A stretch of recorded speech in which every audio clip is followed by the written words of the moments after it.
Hi everyone, this is jams education hub. Previous వీడియోలో 6th class science social complete అయ్యాయి. ఇప్పుడు 6th class Telugu text book name వచ్చేసి నవ వసంతం 1.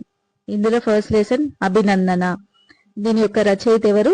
శేషం లక్ష్మీనారాయణాచార్య. ఈ లెసన్ ఏ ప్రక్రియకు చెందిందంటే గేయం అనే ప్రక్రియకు చెందింది. దీని యొక్క ఇతివృత్తం దేశభక్తి, శ్రమ, గౌరవం. ఈ పాఠం యొక్క ఉద్దేశం ఏంటంటే రైతులు సైనికులను వారిని స్మరించుకుంటూ వారి యొక్క శ్రమను, గొప్పతనాన్ని తెలియజేయడమే ఈ పాఠం యొక్క ఉద్దేశం. ఈ పాఠం గేయ ప్రక్రియకు చెందింది కదా. సో గేయం అంటే ఏంటంటే పాడుకోవడానికి వీలుగా ఉండేటటువంటిదే గేయం. ఈ గేయం శేషం లక్ష్మీనారాయణాచార్య రచించిన స్వరభారతి అనే గేయ సంకలనం నుండి తీసుకోబడింది. స్వరభారతి అనేది ఏంటి? గేయ సంకలనం. ఇందులో నుంచి తీసుకోబడిన లెసన్ ఏంటి? అభినందన. దాని యొక్క రచయిత ఎవరు? శేషం లక్ష్మీనారాయణాచార్య. ఇప్పుడు కవి పరిచయం. ఈయన సొంత ఊరు ఏంటంటే కరీంనగర్ జిల్లాలోని నగునూరు. ఈయన తల్లిదండ్రులు కనకమ్మ, నరహరి స్వామి. ఈయన చాలా కాలం రంగారెడ్డి జిల్లాలో తెలుగు భాషోపాధ్యాయునిగా పనిచేశారు. ఈయన అనేక పద్య, వచన, గేయ కవితలను రచించాడు.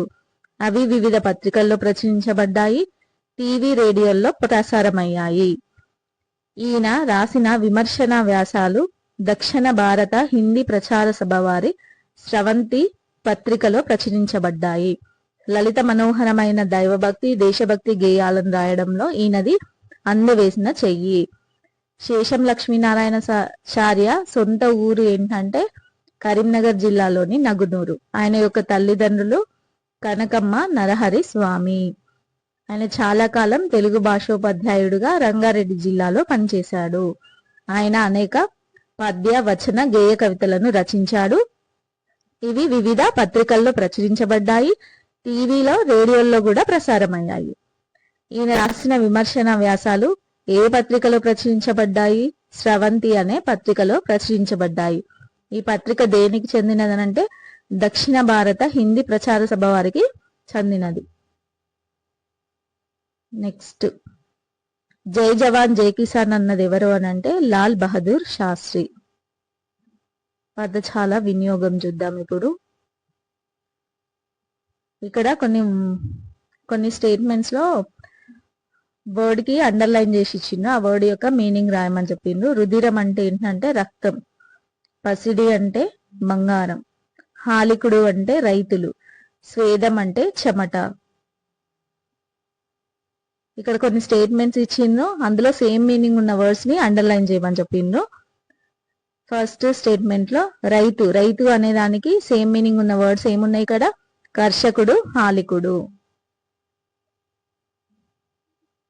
నెక్స్ట్, బావుట సేమ్ మీనింగ్ ఉంది ఏంటి? పతాకం, జెండా. నెక్స్ట్, ఖడ్గం కి సేమ్ మీనింగ్ ఉన్న వర్డ్స్ ఆసి, కత్తి. ధ్వని అనే మాటకు చప్పుడు, శబ్దం అని అర్థం. కానీ భాష విషయంలో మాత్రం ధ్వని అంటే నోటితో పలికేది అని అర్థం. భాషా ధ్వనులకు చెందిన అక్షరపు గుర్తుల పట్టికను ఏమంటారు? వర్ణమాల లేదా అక్షరమాల అని అంటారు. ఆ ఈ వంటి వర్ణాలను ఏమంటారు? అచ్చులు అంటారు. క ఖ గ ఘ వంటి వర్ణాలను ఏమంటారు? హల్లులు అంటారు. హల్లు అనేది పొల్లుగా పలికే ధ్వని. ఫర్ ఎగ్జాంపుల్ ఏంటంటే ఇప్పుడు మా అని ఉందనుకోండి, మాలో 2 ధ్వనులు కలిసి ఉంటాయి. అవి ఏంటిదంటే ప్లస్ ఆ. ఇవి 2 కలిసి మా అనేది అవుతుంది అన్నమాట. ఇందులో మొదటి ఉన్న దీన్ని ఏమంటారంటే హల్లు అని, దీన్ని అచ్చు అని అంటారు. కొన్ని అక్షరాలలో ఏంటి 2 3 హల్లులు కలిసి ఉంటాయి. దీన్ని బేస్ చేసుకొని 3 టైప్స్ గా వర్గీకరించారు. అదేంటంటే ఫస్ట్ ఇది ద్విత్వాక్షరం. ద్విత్వాక్షరం అంటే ఒక హల్లుకు అదే హల్లుకు చెందిన ఒత్తు చేరడాన్ని ద్విత్వాక్షరం అని అంటారు. ఇక్కడ ఎగ్జాంపుల్ ఏమి ఇచ్చిండ్రు? కాకి అదే హల్లు అంటే కాకి సంబంధించిన ఒత్తే వచ్చింది కాబట్టి దీన్ని ద్విత్వం అని అంటారు. కకారం 2 సార్లు వచ్చింది కాబట్టి దీన్ని ద్విత్వం. నెక్స్ట్, సంయుక్తాక్షరం. ఒక హల్లుకు వేరొక హల్లుకు చెందిన ఒత్తు చేరితే దాన్ని సంయుక్తాక్షరం అంటారు. ఫర్ ఎగ్జాంపుల్ న్యా. ఇక్కడ ఏమేమి ఉన్నాయి? నకారం, యకారం 2 హల్లులు ఉన్నాయి. సో దీన్ని సంయుక్తాక్షరం అని అంటారు. నెక్స్ట్ సంశ్లేషాక్షరం. ఒక హల్లుకు ఒకటి కంటే ఎక్కువ హల్లులకు చెందిన ఒత్తులు చేరితే దాన్ని సంశ్లేషాక్షరం అని అంటారు. ఎగ్జాంపుల్ ఏమిచ్చిండు? క్ష్మి అంటే కకారం ఉంది, ఇక్కడ షకార మకారాలు ఉన్నాయి.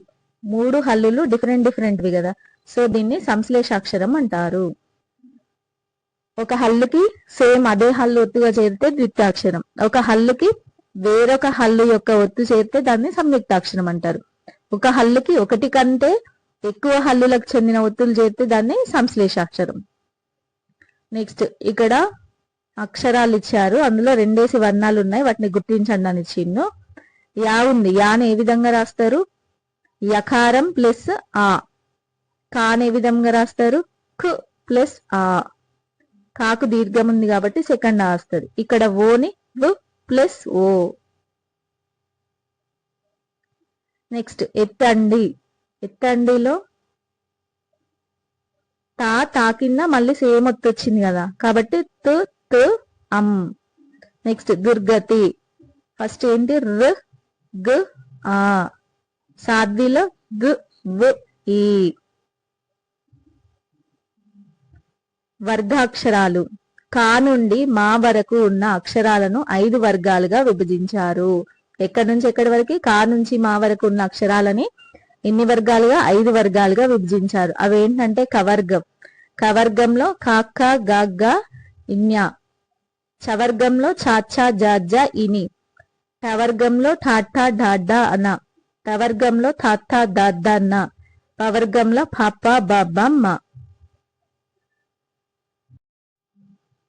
Second lesson స్నేహబంధం. దీని యొక్క రచయిత చిన్నయ్య సూరి.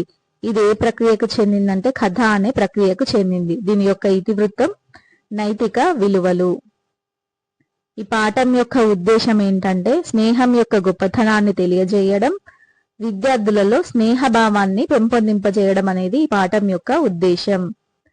ఇది కథా ప్రక్రియకు చెందింది కదా, సో కథ అంటే ఏంటంటే ఆకట్టుకునే కథనం, సరళత, పాత్రలకు తగిన సంభాషణలతో కూడుకొని ఉన్నదే కథ. కథ అంటే ఏంటి?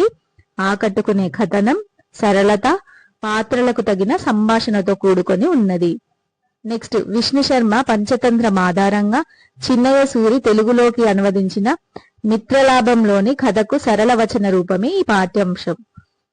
పంచతంత్రం ఎవరు రచించారు? విష్ణు శర్మ రచించారు. దాన్ని బేస్ చేసుకొని దాన్ని తెలుగులోకి అనువదించింది ఎవరు? చిన్నయ్య సూరి. ఈ స్నేహబంధం అనే లెసన్ ఎందులో నుంచి గ్రహించబడిందంటే మిత్రలాభంలో నుండి గ్రహించబడింది. ఈ లెసన్ లో కొన్ని క్యారెక్టర్స్ నేమ్స్ ఉన్నాయి. అవి ఏంటంటే కాకి పేరు లఘుపతనం, ఎలుక పేరు హిరణ్యకం, తాబేలు పేరు మందరకం, నెక్స్ట్ జింక పేరేమో చిత్రాంగ.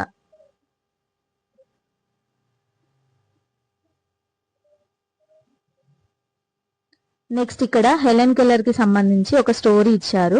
ఆమె ఏంటంటే చిన్నప్పుడే ఒక పెద్ద జబ్బు చేసి ఆమెకి చూపు, వినికిడి, మాటను పోగొట్టుకొని ఆమె పూర్తి వికలాంగురాలు అయిపోతుంది అన్నమాట. కానీ తనలాంటి వాళ్ళ జీవితాల్లో వెలుగులు నింపేందుకు ఆమె జీవితాన్ని త్యాగం చేసింది. ఈమె ఏంటంటే ప్రపంచమంతా తిరిగి ప్రత్యేక అవసరాలున్న పిల్లల్ని కలిసి వాళ్ళలో ఆత్మవిశ్వాసాన్ని నింపింది. ఈ నేపథ్యంలో ఆమె వివిధ దేశాలని సందర్శించింది. అవి ఏంటంటే ఇంగ్లాండ్, అమెరికా, ఆఫ్రికా, భారతదేశం. నెక్స్ట్ పదజాల వినియోగం. ఇక్కడ అండర్లైన్ చేసిన వర్డ్ కి మీనింగ్ రాయమని చెప్పిండు. చెలిమి. చెలిమి అంటే ఏంటి? స్నేహం. కొల్లును అంటే ఏంటి? మడుగు. కన్నం అంటే ఏంటి? కలుగు, రంధ్రం. కుర్మ అంటే ఏంటి? తాబేలు. అపాయకరం అంటే ప్రమాదకరం. నెక్స్ట్ ప్రకృతి వికృతులను మ్యాచింగ్ చేయమని చెప్పిండ్రు. అటవీ, అడవి. స్నేహంకి నెయ్యం. సహాయం, సాయం. రాత్రిది, రాత్రి. ఆకాశం, ఆకాశం. కొన్ని స్టేట్మెంట్స్ ఇచ్చారు, అందులో సేమ్ మీనింగ్ ఉన్న వర్డ్స్ అండర్లైన్ చేయమని చెప్పిండ్రు. కన్నంకి సేమ్ మీనింగ్ ఏంటి? రంధ్రము, బిలం. నెక్స్ట్ కొలనుకి సరస్సు. కాకి అంటే వాయసం. సఖ్యం అంటే నెయ్యం. తెలుగులోని వర్ణాలను 3 విధాలుగా విభజించారు. అవేంటంటే అచ్చులు, హల్లులు, ఉభయాక్షరాలు. ఫస్ట్ అచ్చుల గురించి చూద్దాం. అచ్చులు అంటే ఆ నుంచి అవ్ వరకున్న వాటిని అచ్చులు అంటారు. మళ్ళీ అచ్చులలో 2 రకాలు. అవేంటి అంటే హ్రస్వాలు, దీర్ఘాలు. ఒక మాత్ర కాలంలో ఉచ్చరించే అచ్చులని రస్వాలు అంటారు. మాత్ర అంటే ఏంటంటే కనురెప్పపాటు కాలము, అంటే దీర్ఘాలు లేనివి. ఆ, ఈ, ఊ, రు, ఏ వీటిని ఏమంటారు? ఓ. వీటిని ఏమంటారు? హ్రస్వాలు అంటారు. నెక్స్ట్ దీర్ఘాలు, 2 మాత్రల కాలంలో ఉచ్చరించే అచ్చులను దీర్ఘాలు అంటారు. ఆ, ఈ, ఊ, రు, ఔ వీటిని ఏమంటారు? దీర్ఘాలు అంటారు. నెక్స్ట్ హల్లులు. ఉచ్చారణ విధానాన్ని బట్టి హల్లులను కింది విభాగాలుగా చేశారు. అవేంటంటే కచట తపలను ఏమంటారు? పరుషాలు అంటారు. గజడ దబలను సరళాలు అంటారు. ఇవి రెండింటిని కలిపి అల్ప ప్రాణాలు అని అంటారు. నెక్స్ట్ ఖ, గ, ఛ, జ, ఠ, డ, ద, థ, ఫ, బ వీటిని ఏమంటారంటే మహాప్రాణాలు లేదా వర్గయుక్కులు అని కూడా అంటారు. నెక్స్ట్ న్య, ఇని, అన, నా, మా వీటిని ఏమంటారంటే అనునాసికాలు అంటారు. యారాలావాలని అంత్యస్థాలు అంటారు. శేషాసాహాలని ఊష్మాలు అని అంటారు. నెక్స్ట్ ఉభయాక్షరాలు. ఉభయాక్షరాలు ఎన్ని ఉన్నాయి? 3 ఉన్నాయి. అవి ఏంటంటే ఒకటి సున్నా, అది పూర్ణ బిందువు, అరసున్న, విసర్గ. వీటిని ఉభయాక్షరాలు ఎందుకు అంటారనంటే అచ్చులతోనూ హల్లులతోనూ రెండింటితోనూ ఉపయోగిస్తారు కాబట్టి ఉభయాక్షరాలు అని అంటారు. ఈ అరసున్నాన్ని ఎక్కువ గ్రాంధిక భాషలో యూజ్ చేస్తారు. విసర్గని సంస్కృత పదాలలో యూజ్ చేస్తారు. నెక్స్ట్ థర్డ్ లెసన్ వర్షం.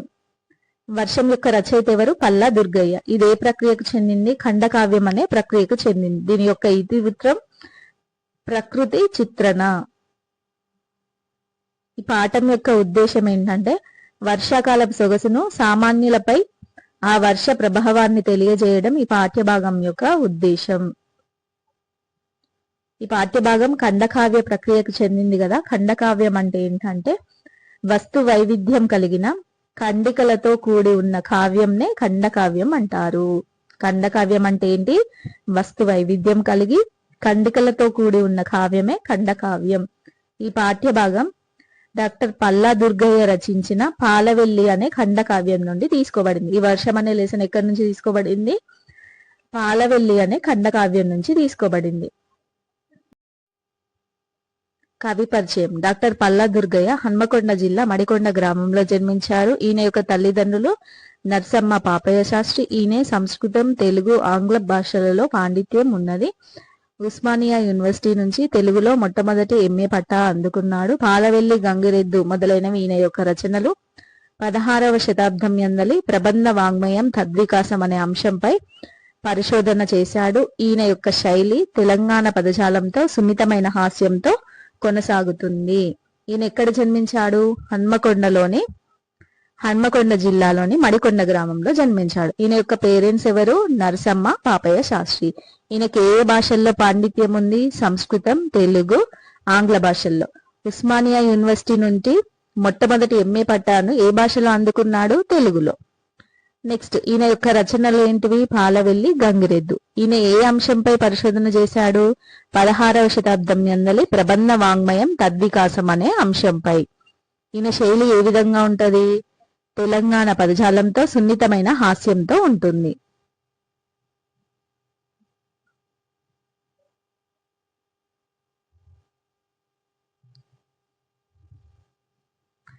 నెక్స్ట్ అండర్లైన్ వర్డ్స్ కి మీనింగ్స్ రాయమని చెప్పిండు. తాపడం అంటే ఏంటి? అతికించడం.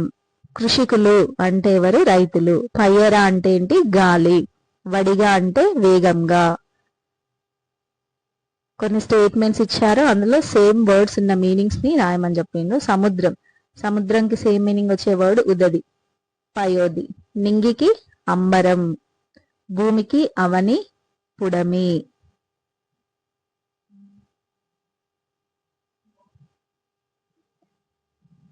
నెక్స్ట్ గీతాలత అనేవేంటి? స్త్రీలకి సంబంధించిన వర్డ్స్. సో ఇట్లాంటి పదాలను ఏమంటారు అంటే స్త్రీలింగ పదాలు అని అంటారు.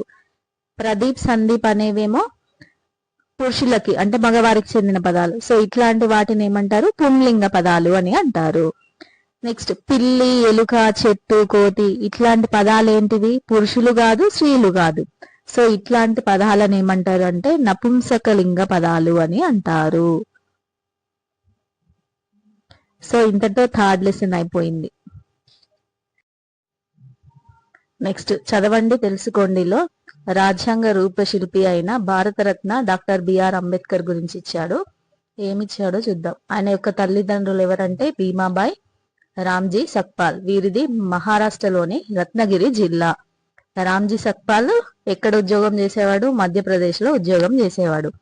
అక్కడే మౌ అనే గ్రామంలో 14వ సంతానంగా అంబేద్కర్ జన్మించాడు. అంబేద్కర్ 1907లో మెట్రికులేషన్ పూర్తి చేశాడు. సో ఈ సందర్భంగా జరిగిన సన్మాన సభకి ప్రముఖ మరాఠీ రచయిత అయిన కేలుష్కర్ హాజరై గౌతమ బుద్ధుని జీవిత చరిత్రను బహుమతిగా ఇచ్చాడు. ఎవరికి? అంబేద్కర్ కి. నెక్స్ట్ ప్రపంచానికి అహింసా సిద్ధాంతాన్ని బోధించిన బౌద్ధం నుండే స్వేచ్ఛ, సమానత్వం, సౌభ్రాతృత్వం అనే విలువైన మాటల్ని గ్రహించానని అంబేద్కర్ ప్రకటించాడు. ప్రపంచంలోనే అతిపెద్ద గ్రంథాలయాలైన లండన్ లైబ్రరీలోని గ్రంథాలన్నింటినో చదివాడు. ఈ గ్రంథాలని చదివిన వారు ప్రపంచంలో ముగ్గురు. అందులో మన అంబేద్కర్ ఉండడం మనకి గర్వకారణం. ప్రపంచంలోనే అతిపెద్ద గ్రంథాలయం ఎక్కడుంది? London library. దీన్ని చదివిన వాళ్ళు ఎవరు? ప్రపంచంలో ముగ్గురు. అందులో ఒకరు అంబేద్కర్ కావడం మనకి గర్వకారణం. ముంబై లెజిస్లేటివ్ కౌన్సిల్ సభ్యుడిగా నామినేట్ అయ్యి వివిధ సమావేశాల్లో కమిటీలో కీలక పాత్ర పోషించాడు. ఎవరు? అంబేద్కర్. చిన్న రాష్ట్రాల ఏర్పాటుతోనే దేశం అభివృద్ధి చెందుతుందని ఆ రోజుల్లోనే కాంక్షించిన దార్శనికుడు అంబేద్కర్. నెక్స్ట్ ఫోర్త్ లెసన్ లేఖ. ఈ లెసన్ యొక్క ప్రక్రియ ఏంటంటే లేఖ, యాత్ర రచన. దీని యొక్క ఇతివృత్తం, చరిత్ర, సంస్కృతి. ఈ పాఠం యొక్క ఉద్దేశం ఏంటంటే లేఖ రచనను పరిచయం చేస్తూ తెలంగాణలోని ప్రముఖ దర్శనీయ స్థలాల గురించి తెలియజేయడం ఈ పాఠం యొక్క ఉద్దేశం. ఈ పాఠం ఏంటి? లేఖ రచన ప్రక్రియకు చెందింది కదా. లేఖలో విషయం అనేది ప్రధానం. ఇది వచన రూపంలో ఉంటుంది. లేఖల్లో వ్యక్తిగత లేఖలు, కార్యాలయ లేఖలు, వ్యాపార లేఖలు, పత్రికలకు లేఖలు తదితర భేదాలుంటాయి. లేఖల్లో ఏంటి ప్రధానం? విషయం అనేది ప్రధానం. ఇది వచన రూపంలో ఉంటుంది. దీనిలో రకరకాలు ఉంటాయి. అందులో ఏంటంటే వ్యక్తిగత లేఖలు, కార్యాలయ లేఖలు, వ్యాపార లేఖలు, పత్రిక లేఖలు, ఇట్లా రకరకాలు ఉంటాయి. శైలజ అనే అమ్మాయి వాళ్ళ ఫ్రెండ్ అయిన లలితకి లెటర్ రాస్తుంది. దేని గురించి అంటే దసరా హాలిడేస్ లో వాళ్ళ స్కూల్ వాళ్ళు విహారయాత్రకు వెళ్తారనమాట. అక్కడ వాళ్ళు ఏమేమి చూసారు వాటి గురించి ఎక్స్ప్లెయిన్ చేస్తూ వాళ్ళ ఫ్రెండ్ కి లెటర్ రాస్తుంది. అదే ఇప్పుడు ఈ లెసన్. ఫస్ట్ వాళ్ళు నాగార్జున సాగర్ కి వెళ్ళిందంట. అక్కడ స్టీమర్ లో కొంచెం దూరం ప్రయాణం చేస్తే నాగార్జున కొండ వచ్చింది. అక్కడ ఏమేమి ఉన్నాయంటే బౌద్ధులకి సంబంధించిన అవశేషాలు, స్తూపాలు ఉన్నాయంట. నెక్స్ట్ ఆచార్య నాగార్జునుడు అక్కడనే విశ్వవిద్యాలయం ఏర్పాటు చేశాడంట. అక్కడ మ్యూజియంలో బౌద్ధ మతానికి చెందిన ఎన్నో కళాఖండాలు, వస్తువులు కనిపించాయి. బౌద్ధులకు సంబంధించిన అవశేషాలు, స్తూపాలు ఎక్కడ కనిపించినాయి? నాగార్జున కొండలో. అది ఎక్కడుంది? నాగార్జున సాగర్ నుండి స్టీమర్ లో కొంచెం దూరం ప్రయాణం చేస్తే వస్తుంది. నెక్స్ట్ ఆచార్య నాగార్జునుడు కట్టించిన విశ్వవిద్యాలయం కూడా ఇక్కడ ఉందట. నెక్స్ట్ ఇక్కడ మ్యూజియంలో బౌద్ధ మతానికి సంబంధించిన ఎన్నో కళాఖండాలు, వస్తువులు కూడా ఉన్నాయంట. తర్వాత హన్మకొండలో ఏముంది? 1000 స్తంభాల గుడి ఉంది. అక్కడనే ఒక పెద్ద నంది విగ్రహం ఉంది, శివలింగం కూడా ఉన్నాయి. తర్వాత భద్రకాళి టెంపుల్. వరంగల్ కోటకు చేరుకున్నాము. అక్కడ స్వయంభు దేవాలయము, కుష్ మహల్, నాట్య మండపం, ఆనాటి శిలాశాసనాలు, విగ్రహాలు కనిపించాయి. 1000 స్తంభాల గుడి ఎక్కడుంది? హన్మకొండలో ఉంది. అక్కడే నంది విగ్రహం, శివలింగాలు ఉన్నాయి. భద్రకాళి టెంపుల్ కూడా ఉంది. వరంగల్లో స్వయంభూ దేవాలయము, నెక్స్ట్ కుష్మహల్, నాట్య మండపం, ఆనాటి శిలాశాసనాలు, విగ్రహాలు ఉన్నాయి. కాకతీయ చక్రవర్తులు రుద్రమదేవి, ప్రతాపరుద్రుడు ఇక్కడి నుంచే పరిపాలన సాగించారట. నెక్స్ట్ మన తెలంగాణ రాష్ట్ర చిహ్నంలో శిలాతోరణం కనిపించింది. ఎక్కడ? వరంగల్లో. మన తెలంగాణ రాష్ట్ర చిహ్నంలోనే శిలాతోరణం కనిపించిందంట. కాకతీయ రాజుల వైభవానికి అది గుర్తుగా నిలిచింది. అక్కడి దుకాణాలలో గొంగళ్ళు, తివాచీలు, పెంబర్తిలో తయారు చేసిన ఇత్తడి కళాఖండాలు కనిపించాయి. నెక్స్ట్ వాళ్ళు ఎక్కడికి వెళ్ళిందంట? రామప్ప దేవాలయం వెళ్ళిందట. దీన్ని గణపతి దేవుని సేనాని రేచర్ల రుద్రుడు కట్టించాడట. ఎవరు? రేచర్ల రుద్రుడు కట్టించాడు దేని? రామప్ప దేవాలయంని. అక్కడ ఒక పెద్ద నంది విగ్రహం ఉంది. దాన్ని ఏ దిక్కు నుండి చూసినా అది వారిని చూస్తున్నట్లు అనిపిస్తుంది. అదే దాని ప్రత్యేకత. అక్కడ రాతిపై చెక్కిన సింహాలు, ఏనుగులు, హంసల విగ్రహాలున్నాయి. రామప్ప నుంచి కొంచెం దూరం వెళ్తే రామప్ప చెరువు వస్తుంది. అది చాలా పెద్ద చెరువు. ఆ చెరువులో నీళ్లు తీయగున్నాయంట. నెక్స్ట్ కరీంనగర్ జిల్లాలోని గంగాధర మండలం కుర్క్యాల గ్రామంలోని బొమ్మలగుట్టకు పోయినాం. అక్కడేంటి? ప్రాచీన తెలంగాణ కవి అయిన జినవల్లభుని కంద పద్యాలున్న శాసనాలను చూసినాం. ఇక్కడ గంగాధర మండలం కుర్క్యాల గ్రామంలోని బొమ్మలగుట్టకి వెళ్ళిందంట. అక్కడ ఏం కనిపించినాయంట? ప్రాచీన తెలంగాణ కవి అయిన జినవల్లభుని కంద పద్యాలున్న శాసనాలు దొరికినాయంట. ఇవి తెలుగులో మనకు దొరికిన తొలి కంద పద్యాలు. ఈ పద్యాల ఆధారంగానే మన తెలుగు భాషకు ప్రాచీన హోదా అనేది లభించిందంట. నెక్స్ట్ శాతవాహనుల రాజధాని అయిన కోటిలింగాలకు వెళ్ళిందంట. అక్కడ ఏంటి? ఇసుక రేణువులతో ఏర్పడిన శివలింగం ఉందంట. శాతవాహన వంశపు తొలిరాజు అయిన శ్రీముఖుని యొక్క నాణాలు అక్కడ దొరికిన. చార్మినార్.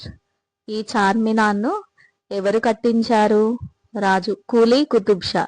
దేనికి గుర్తుగా కట్టించాడంటే ప్లేగు వ్యాధి నిర్మూలనకు గుర్తుగా దీన్ని కట్టించాడంట. దీనికి 4 దిక్కుల 4 గోపురాలు ఉన్నాయి. వాటినే మినార్లు అంటారు. Next Salar Jung museum. అక్కడ ప్రాచీన వస్తువులు, పూర్వపు రాజులు వాడిన వస్తువులను ఎన్నింటినో భద్రపరిచారు. అక్కడున్న వాటిలన్నింటిలో తలుపు తీసి గంట కొట్టే గడియారం బొమ్మ అనేది చాలా బాగుంటదంట. నెక్స్ట్ గోల్కొండ కోట. గోల్కొండ కోట స్పెషాలిటీ ఏంటంటే దాని ముఖద్వారం దగ్గర మధ్యలో నిలబడి చప్పట్లు కొడితే ఆ చప్పట్లు కోట భయభాగానికి వినిపిస్తాయంట. Next tank bund. చెరువు మధ్యలో శాంతికి ప్రతిరూపమైన ఎత్తైన బుద్ధుని విగ్రహం ఉంటుంది. బిర్లా మందిర్లో ఏంటి? పాలరాతితో కట్టిన వెంకటేశ్వరుని యొక్క గుడి. జోగులాంబ గద్వాల్ జిల్లా గోల్కొండ కోట. గద్వాల్ కోట ఎక్కడుంది? జోగులాంబ గద్వాల్ జిల్లాలో ఉంది. ఇది 1750 ప్రాంతంలో పెద్ద సోమ భూపాలుడు ఈ కోటను కట్టించాడట. ఎవరు కట్టించారు దీన్ని? 1750లో పెద్ద సోమ భూపాలుడు కట్టించాడు. కోట లోపల చెన్నకేశవ స్వామి గుడి ఉన్నది. గుడి ముందర 90 అడుగుల గాలి గోపురం ఇప్పటికీ చూపర్లను ఆకట్టుకుంటుంది. చిన్నసోమ భూపాలుని ఆస్థానంలో అష్టదిగ్గజ కవులు ఉండేవారట. కోట లోపల చెన్నకేశవ స్వామి గుడి ఉందట. కోట ముందరనేమో 90 అడుగుల గాలి గోపురం ఉందట. చిన్నసోమ భూపాలుని యొక్క ఆస్థానంలో అష్టదిగ్గజ కవులు అంటే 8 మంది కవులు ఉండేవారట. పాలమూరు జిల్లాలోని పిల్లల మర్రికి చేరుకున్నాం. అక్కడ మర్రి చెట్టు దాదాపు ఊరంతా పెద్దగుందంట.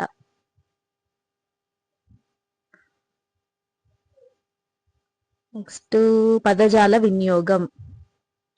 కింద కొన్ని వర్డ్స్ ఇచ్చిన ఆ వర్డ్స్ కి మీనింగ్ రాయమని చెప్పిండు. గుడికి మీనింగ్ మందిరం, దేవాలయం. ఆనవాళ్ళు అంటే గుర్తులు. ఆనందం అంటే సంతోషం. ప్రథమ అంటే మొదటి. సందర్శించుట అంటే దర్శించుట. కొన్ని వర్డ్స్ ఇచ్చిండ్రు, అందులో డిఫరెంట్ ఉన్నదాన్ని ఐడెంటిఫై చేయమన్నారు. దుర్గం, కోట, కిల్లా, జాగా అంటే ఇందులో డిఫరెంట్ ఉంది జాగా. గుడి, బడి, దేవాలయం, మందిరం ఇందులో డిఫరెంట్ ఉంది బడి. శిల, రాయి, దండ, బండ ఇందులో డిఫరెంట్ ఉంది దండ. గాలం, నీరు, జలం, సలిలం ఇందులో డిఫరెంట్ ఉంది గాలం. ఇవన్నింటికి మీనింగ్ నీరు అనే వస్తుంది.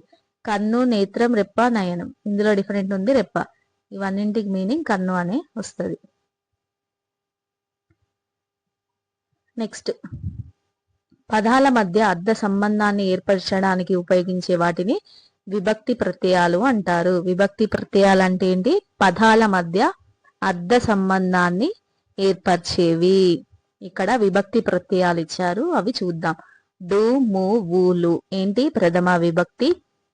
నిన్ నున్ లన్ కూర్చి గురించి ద్వితీయ విభక్తి, చేతన్ చేన్ తోడన్ తోన్ తృతీయ విభక్తి, కొరకున్ కై కోసం కూడా చతుర్థి విభక్తి, వలనన్ కంటెన్ పట్టి పంచమి విభక్తి, కిన్ కున్ యొక్క లోన్ లోపల షష్ఠి విభక్తి, అందున్ నన్ సప్తమి విభక్తి, ఓ ఓరి ఓయి ఓసి అనేవి సంబోధన ప్రథమ విభక్తి. ఇంతటితో 4th లెసన్ కంప్లీట్ అయ్యాయి. ఇప్పుడు 5th lesson, that is Shataka Sudha.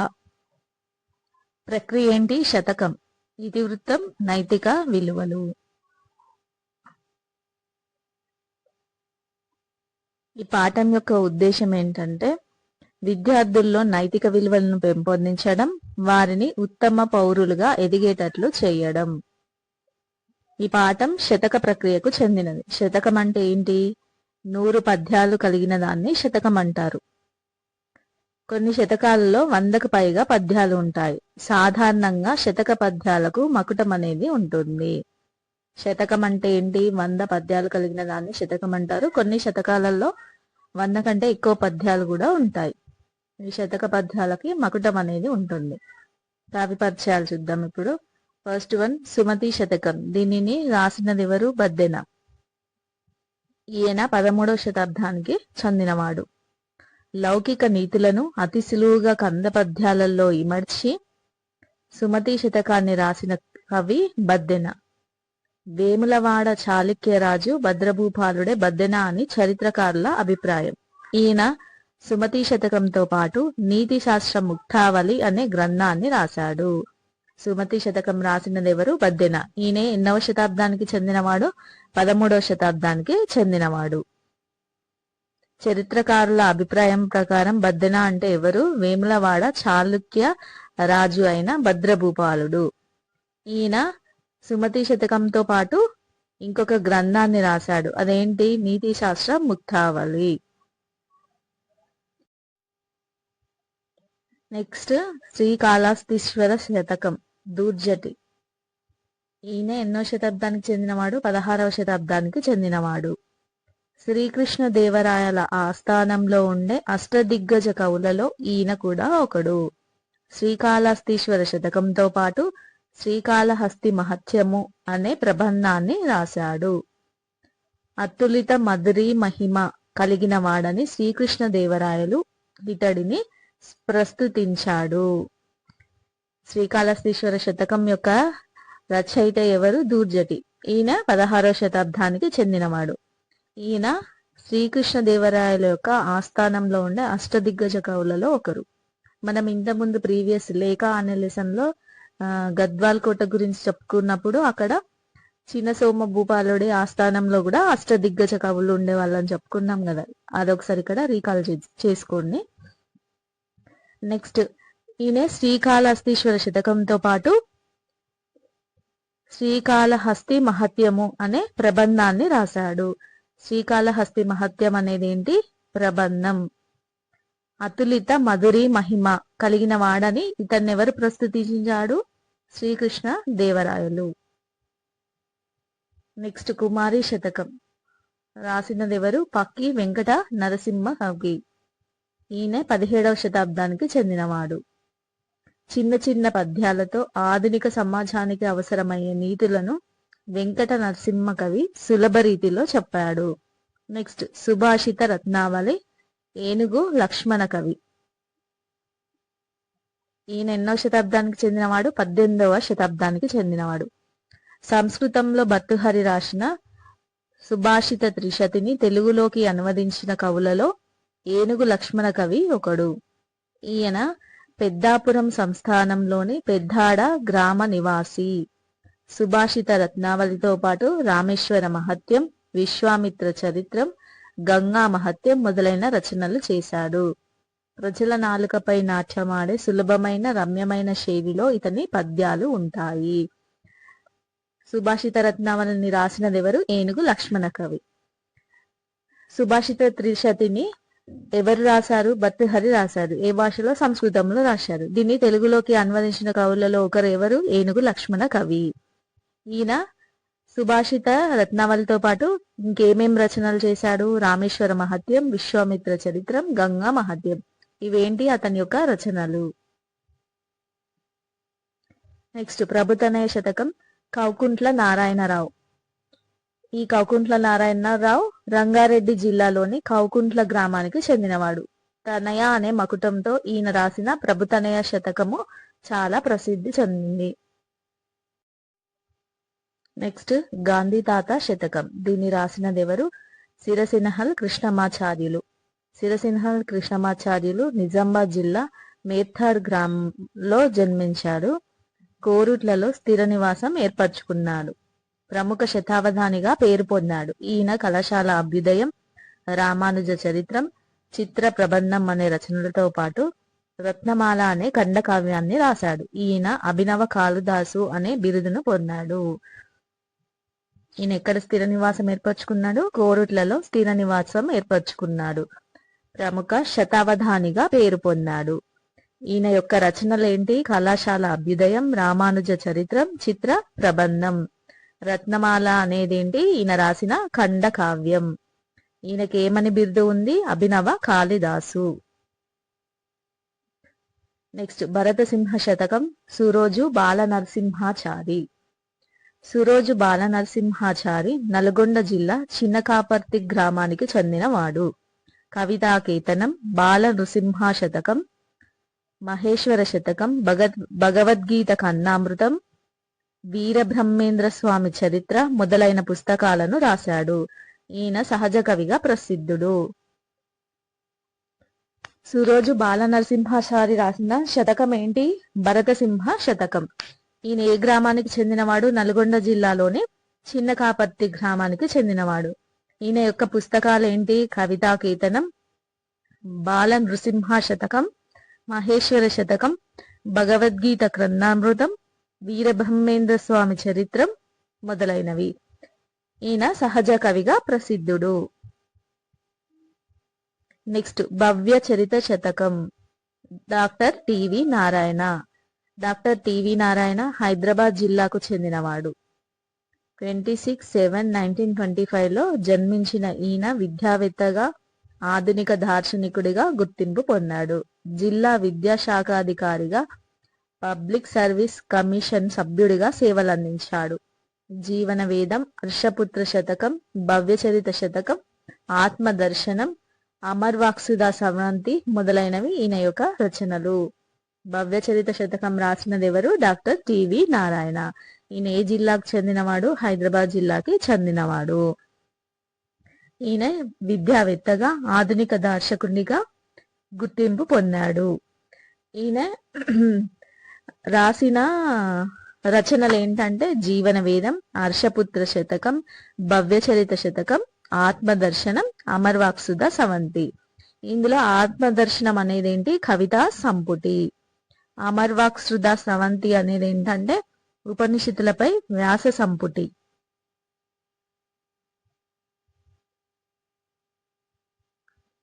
Next పదజాల వినియోగం.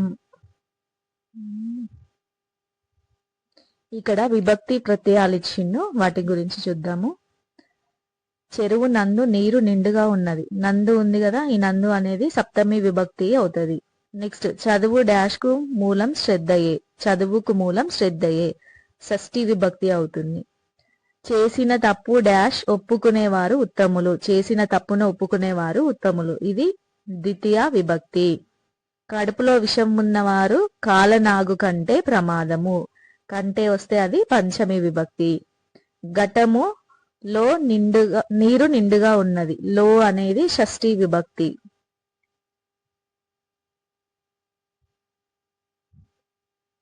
దేశభక్తులు దేశం కోసం తమ సర్వస్వాన్ని త్యాగం చేశారు. కోసం వస్తే చతుర్థి విభక్తి. హింసతో దేనిని సాధించలేం. తో వస్తే తృతీయ విభక్తి. అతడు కుంచెతో చిత్రాలను గీశాడు. తృతీయ విభక్తి. వాదాలు పెట్టుకోవడం వలన మనసు ప్రశాంతతను కోల్పోతుంది. పంచమి విభక్తి. బాలికలు బహుమానాలు తీసుకోవడానికి వేదికపైకి ఎక్కారు. లు వచ్చింది కాబట్టి ప్రథమ విభక్తి. రైతు నాగలితో పొలం దున్నుతాడు. తో వచ్చింది కాబట్టి తృతీయ విభక్తి. చెరువులో బట్టలు ఉతకవద్దు షష్ఠి విభక్తి. పెద్దల మాటలను గౌరవించాలి ద్వితీయ విభక్తి. పసివాడు పాల కోసం ఏడుస్తున్నాడు చతుర్థి విభక్తి. బాలబాలికలు స్వయం కృషితో పైకి రావాలి తృతీయ విభక్తి. సుస్మిత కంటే మానస తెలివైనది పంచమి విభక్తి. లింగ వచన విభక్తులు లేని పదాలను ఏమంటారు? అవ్యయాలు అని అంటారు. అట్లని, అయితే, ఆహా ఇట్లా ఉంటాయి కదా, వీటిని ఏమంటారంటే అవ్యయాలు అంటారు. ఇవి పుంలింగం కాదు, స్త్రీలింగం కాదు, నపుంసక లింగం కూడా కాదు. అట్లనే ఇవి విభక్తులు కూడా కావు. సో ఏకవచనమా బహువచనమా అనేది కూడా తెలియదు. సో ఇట్లా ఉన్న వాటిని ఏమంటారు అంటే అవ్యయాలు అంటారు. లింగ వచన విభక్తులు లేని పదాలే అవ్యయాలు. ఇక్కడ కొన్ని స్టేట్మెంట్స్ ఇచ్చి అక్కడ ఉన్న అవ్యయాలని అండర్లైన్ చేయమని చెప్పిండు. ఆహా, అట్లని, శబాష్, అమ్మో, అయితే వీటిని ఏమంటారు? అవ్యయాలు అంటారు. నెక్స్ట్ 6th లెసన్ పోతన బాల్యం. పోతన బాల్యం దీని యొక్క రచయిత ఎవరు? వానమామలై వరదాచార్యులు. ఇది ఏ ప్రక్రియకు చెందినది? కావ్యం అనే ప్రక్రియకు చెందినది. దీని యొక్క ఇతివృత్తం పిల్లల ఆసక్తులు. ఈ పాఠం యొక్క ఉద్దేశం ఏంటంటే పిల్లల అభిరుచులను ఆసక్తులను తెలియజేయడమే ఈ పాఠం యొక్క ఉద్దేశం. తిప్పన్న పోతన్న ఇద్దరు అన్నదమ్ములు. చిన్నప్పటి నుంచి వాళ్ళిద్దరూ ఒకరిని గురించి మరొకరు ఉండలేనంత ప్రేమతో మెలిగేవారు. వారిద్దరి మధ్య ప్రేమ ఎట్లా ఉండేది, వాళ్ళ బాల్యం ఎట్లా గడిచింది మొదలైన విషయాలను ప్రస్తుతం ఈ పాఠ్య భాగంలో చూడొచ్చు. దీని యొక్క ఉద్దేశం ఏంటంటే పిల్లల అభిరుచులను ఆసక్తులను తెలియజేయడమే ఈ పాఠం యొక్క ఉద్దేశం. ఈ పాఠం ఏంటి? కావ్య ప్రక్రియకు చెందింది కదా. కావ్యం అంటే ఏంటంటే వర్ణనతో కూడినది అని అర్థం. కావ్యం అంటే వర్ణనతో కూడినది అని అర్థం. మహాకవి పోతన్న జీవితం ఆధారంగా డాక్టర్ వానమామలై వరదాచార్యులు రచించిన పోతన చరితం అనే మహాకావ్యంలోని ప్రథమాశ్వాసం నుండి తీసుకోబడింది.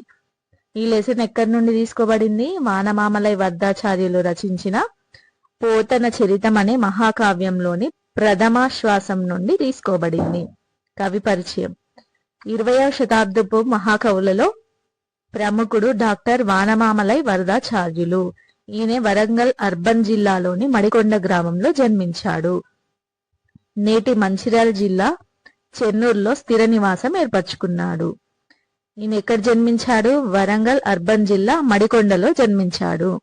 ఎక్కడ స్థిర నివాసం ఏర్పరచుకున్నాడు? మంచిర్యాల జిల్లాలోని చెన్నూరులో స్థిర నివాసం ఏర్పరచుకున్నాడు. ఆయన యొక్క బిరుదులు చూద్దాం. అభినవ పోతన, అభినవ కాళిదాసు, మధుర కవి, కవి చక్రవర్తి అనేవి ఈయన యొక్క బిరుదులు. ఈయన సంస్కృత తెలుగు భాషల్లో చక్కని పాండిత్యం కలవాడు. ఈయనకి ఏ భాషల్లో పాండిత్యం ఉంది? సంస్కృతం, తెలుగు. ఈయన రచించిన గ్రంథాలను చూద్దాము. పోతన చరితము, మణిమాల, సూక్తి వైజయంతి, జయధ్వజం, వ్యాసవాణి, కూలిపోయే కొమ్మ, రైతు బిడ్డ. ఈ రైతు బిడ్డ అనేది బుర్రకథల సంపుటి. ఆంధ్రప్రదేశ్ సాహిత్య అకాడమీ పురస్కారం, వారణాసి వారి విద్యావాచస్పతి మొదలైన పురస్కారాలను అందుకున్నాడు. ఈయనకు దక్కిన పురస్కారాలేంటి? ఆంధ్రప్రదేశ్ సాహిత్య అకాడమీ పురస్కారము, వారణాసి వారి విద్యావాచస్పతి పురస్కారము.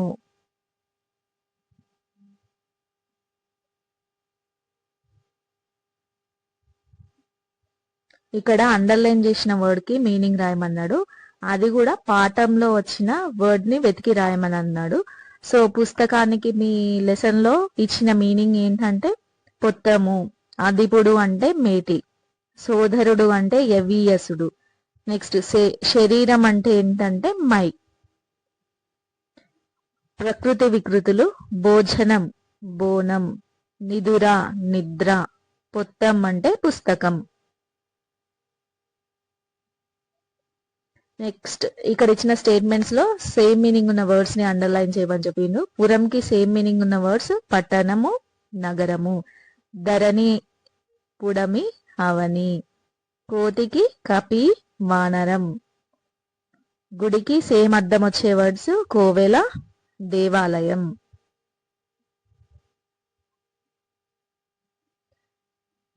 నెక్స్ట్ ఇక్కడ జతపరచుము అని ఇచ్చిండు. నామవాచకం ఏమైద్ది ఇక్కడ? హైదరాబాద్ అనేది నామవాచకం అవుద్ది. సర్వనామమేమో ఆమె అనేది సర్వనామం అవుద్ది. విశేషణం ఏమవుద్ది? ఎర్రని అనేది విశేషణం. క్రియ అనేది చదివింది. అవ్యయం అంటే కాని. నెక్స్ట్ నామవాచకానికి లేదా సర్వనామానికి ఉన్న గుణాన్ని తెలిపేది ఏమవుద్ది? విశేషణం అవుద్ది. నామవాచకానికి బదులుగా వాడేది సర్వనామం అవుద్ది. పనిని తెలిపే మాట ఏమవుద్ది? క్రియ అవుద్ది. లింగ వచన విభక్తులు లేనిదేమిటి? అవ్యయం. పేరుని తెలిపేదేంటి? నామవాచకం. ఇప్పుడు 7th లెసన్ ఉడిత సాయం. దీని యొక్క రచయిత ఎవరు? గోనబుద్ధారెడ్డి. ఇదే ప్రక్రియకు చెందింది? ద్విపద ప్రక్రియకు చెందింది. దీని యొక్క ఇతివృత్తం ఏంటి? సహకారం.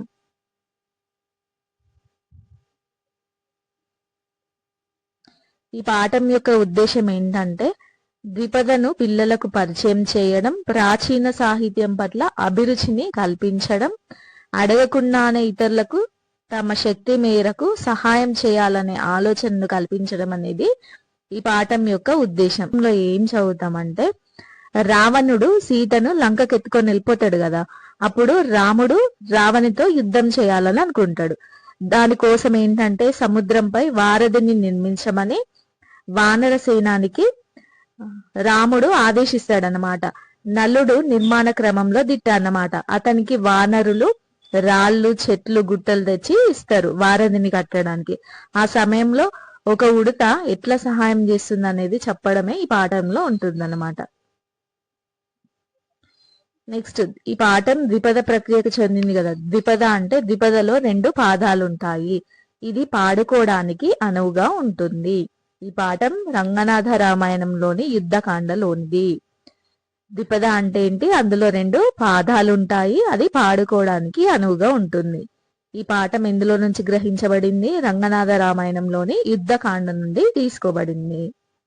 నెక్స్ట్ కవి పరిచయం. దీని యొక్క రచయిత ఎవరు? గోనబుద్ధారెడ్డి. ఈయన 13వ శతాబ్దానికి చెందినవాడు. ఇతను కాకతీయుల సామంత రాజు. వర్ధమానపురం ప్రస్తుతం నందివడ్డమాన్ నాగర్ కర్నూలు జిల్లాలోనిది రాజధానిగా పరిపాలించాడు. తన తండ్రి పేరిట రంగనాథ రామాయణం యుద్ధకాండ వరకు ఇతడు రాయగా మిగిలిన భాగాన్ని ఇతని కుమారులు కాచభూపతి, విఠలనాథుడు పూర్తి చేశాడు. ఇది తెలుగులో తొలి రామాయణం. ఇందులో శైలి సరళంగా మధురంగా ఉంటుంది. ఈయన గోనబుద్ధారెడ్డి ఎవరి యొక్క సామంతరాజు? కాకతీయుల యొక్క సామంతరాజు. ఈయన ఏ నగరాన్ని రాజధానిగా చేసుకొని పరిపాలించాడు అని అంటే వర్ధమానపురంని. ప్రస్తుతం ఇది ఎక్కడుంది? నాగర్ కర్నూలు జిల్లాలో ఉంది. ఆయన ఎవరి పేరు మీద రంగనాథ రామాయణం రాశాడు అంటే తన తండ్రి పేరిట. ఎక్కడి వరకు రాశాడు? యుద్ధకాండ వరకు అతడు రాస్తే ఆ మిగిలిన భాగాన్ని ఎవరు రాశారంటే అతని యొక్క కుమారులు కాచభూపతి, విఠలనాథుడు పూర్తి చేశాడు. ఈ రంగనాథ రామాయణం అనేది తెలుగులో తొలి రామాయణం. నెక్స్ట్ సమాజంలో 3 రకాల మనుషులు ఉంటారు. మొదటి వారు ఏంటంటే అధములు. వీరు ఏం చేస్తారు? ఎవరైనా సహాయం చేయమని కోరినా కూడా చెయ్యరు. రెండవ రకం మధ్యములు. వీరేంటి? ఎవరైనా సహాయం చేయమని కోరితేనే సహాయం చేస్తారు. మూడవ రకం ఉత్తములు. వీరు ఇతరుల అవసరాలను గుర్తించి తమకు తాముగా సహాయం చేస్తారు. ఇది ఉత్తమ లక్షణం.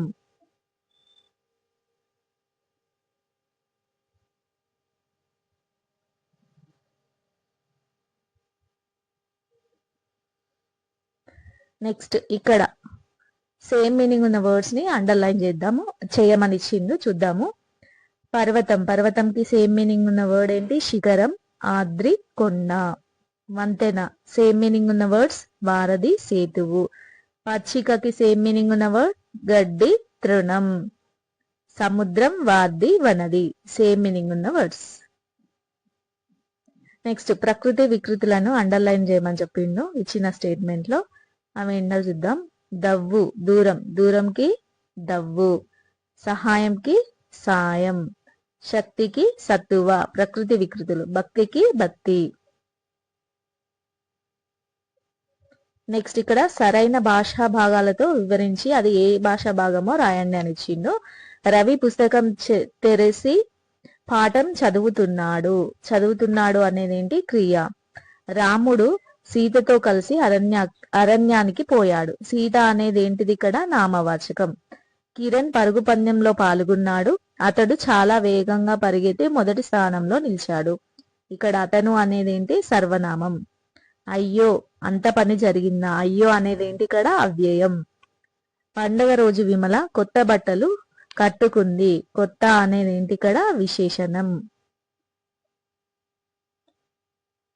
ఇచ్చిన స్టేట్మెంట్ లో విభక్తి ప్రత్యయాలను అండర్లైన్ చేసి అది ఏ విభక్తో రాయమని చెప్పిండు. మౌనిక మల్లె పువ్వులను ధరించింది. ను అనేది ఏ విభక్తి? ద్వితీయ విభక్తి. రాజేందర్ అడవికి వెళ్లి ఉసిరికాయలు తెచ్చాడు. కి అనేది ఏ విభక్తి? షష్ఠీ విభక్తి. చిన్న పిల్లలు పెద్దలతో గౌరవంగా మెలగాలి. తో అనేది ఏ విభక్తి? తృతీయ విభక్తి. కీర్తన ఇంజనీరింగ్ చదువు కోసం బాసర వెళ్ళింది. కోసం అనేది చతుర్థి విభక్తి. సహాయం చేయడం వల్ల రహీం కష్టాల నుంచి గట్టెక్కాడు. వల్ల అనేది పంచమి విభక్తి.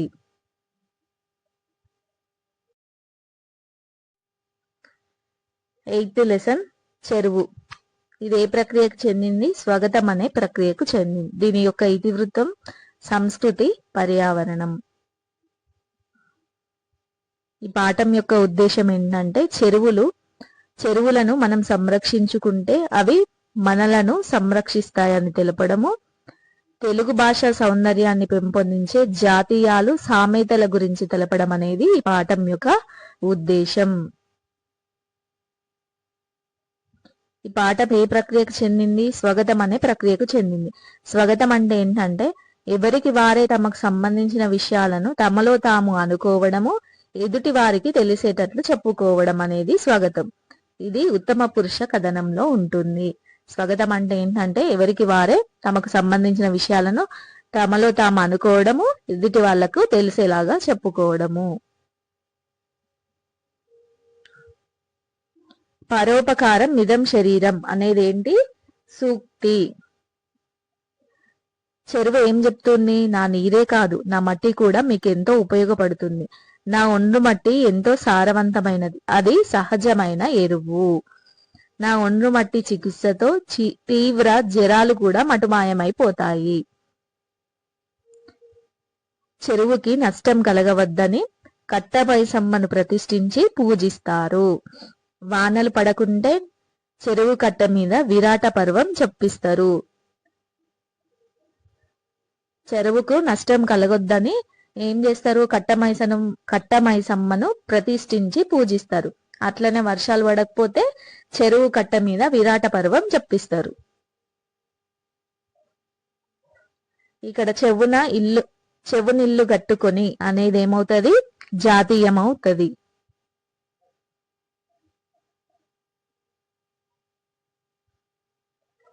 నెక్స్ట్ తామర తంపర అనేది కూడా ఒక జాతీయం. నీటి కొలది తామర అనేది ఏంటి? సామెత.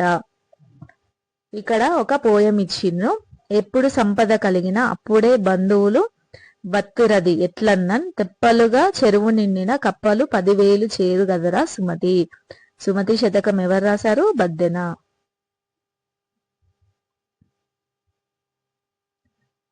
కప్పలు చేపలు బయటపడ్డాయి అనేదేంటి? పదబంధం. బల్లను తోలి కొమ్ములకు బేరం పెట్టినట్లు అనేది ఏమవుతుంది? సామెత అవుద్ది. గుండె చెరువైంది, గాలం వేయడం, గండి కొట్టడం, ఇవన్నీ ఏంటి? జాతీయాలు.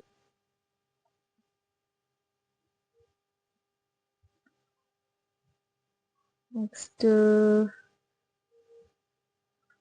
చేసేవి లోపాలు, చెబితే కోపాలు, ఇది సామెత.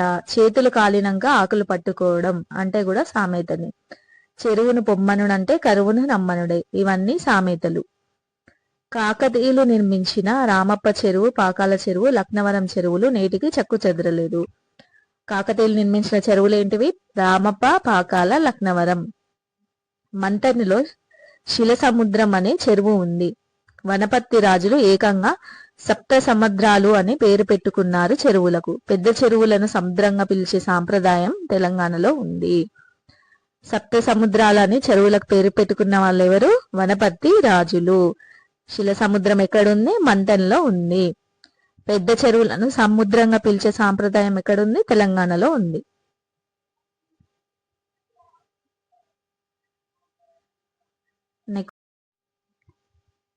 క్రింది పదాల్లోని సంయుక్త ద్విత్వాక్షరంలోని ధ్వనులను రాయండి అని ఇచ్చిండు.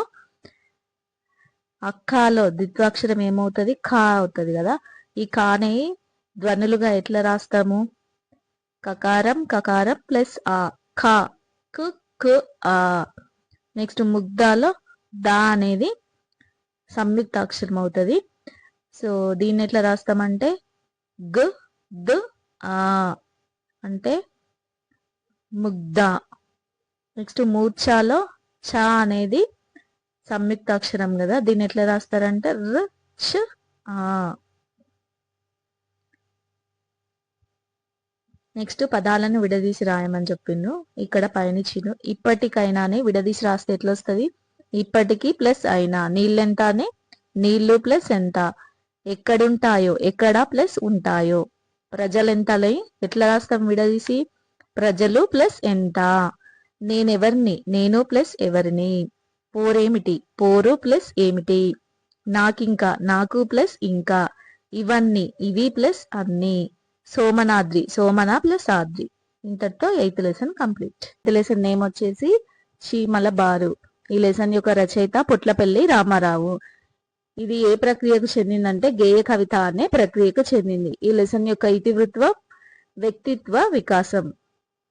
ఈ పాఠం యొక్క ఉద్దేశం ఏంటంటే మన చుట్టూ ఉన్న ప్రాణులను చూసి క్రమశిక్షణ, నిరంతరం శ్రమించడం వంటి గుణాలను నేర్చుకోవాలని తెలియజేయడమే ఈ పాఠం యొక్క ఉద్దేశం. నెక్స్ట్ ఈ పాఠ్యభాగం ఏంటి? గేయ కవిత అనే ప్రక్రియకు చెందింది కదా. సో గేయ కవిత అంటే ఏంటంటే గానం చేయడానికి అనుకూలంగా ఉండే కవితను గేయ కవిత అంటారు. గేయం అంటే ఏంటి? పాడుకోవడానికి వీలుగా ఉండేదాన్ని గేయం అంటారు. గేయ కవిత అంటే పాడుకోవడానికి అనుకూలంగా ఉండే కవితను గేయ కవిత అంటారు. ఈ పాఠం పొట్లపల్లి రామారావు రచించిన ఆత్మవేదన కవితా సంపుటిలోనిది. ఆత్మవేదన అనేది ఏంటిది? కవితా సంపుటి. ఇందులో నుంచి గ్రహించబడిన లెసనే చీమల బారు. కవి పరిచయం. పొట్లపల్లి రామారావు హన్మకొండ జిల్లా ధర్మసాగరం మండలం తాటికాయల గ్రామంలో జన్మించాడు. ఈయన ఎక్కడ జన్మించాడు? హన్మకొండ జిల్లా ధర్మసాగరం అనే మండలం తాటికాయల గ్రామంలో జన్మించాడు. ఆత్మవేదన, మెరుపులు, చుక్కలు మొదలైనవి ఈయన యొక్క కవితా సంపుటాలు. మహత్కాంక్ష, జీవితం, పగా మున్నగు రచనలు చేశాడు. ఈయన రచించిన జైలు కథల సంపుటి బాగా ప్రసిద్ధి చెందింది. ఆయన రాసిన కవితా సంపుటాలు ఏంటివి? ఆత్మవేదన, మెరుపు, చుక్కలు. ఆయన యొక్క రచనలు మహత్కాంక్ష, జీవితం. జీవితం అనేది ఖండికలు, పగ. ఇవి ఆయన యొక్క రచనలు. ఆయన రాసిన కథల సంపుటి ఏంటి? జైలు. ఇది బాగా ప్రసిద్ధి చెందింది. ఈయన రచన వాడుక భాషలో సరళమైన శబ్దాలతో సుందరమైన శైలిలో సాగింది.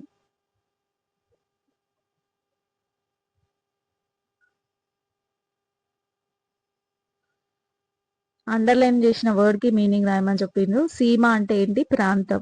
కయ్యం అంటే కొట్లాట. బారు కట్టి అంటే వరుసలలో. మాన్యాలు అంటే పొలాల్లో. ఉరిమి అంటే ఓర్పు.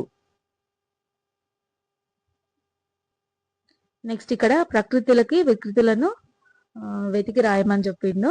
విద్యకి వికృతి ఏంటి? విద్యే. చిత్రంకి చిత్తరువు. మాన్యంకి మన్యం.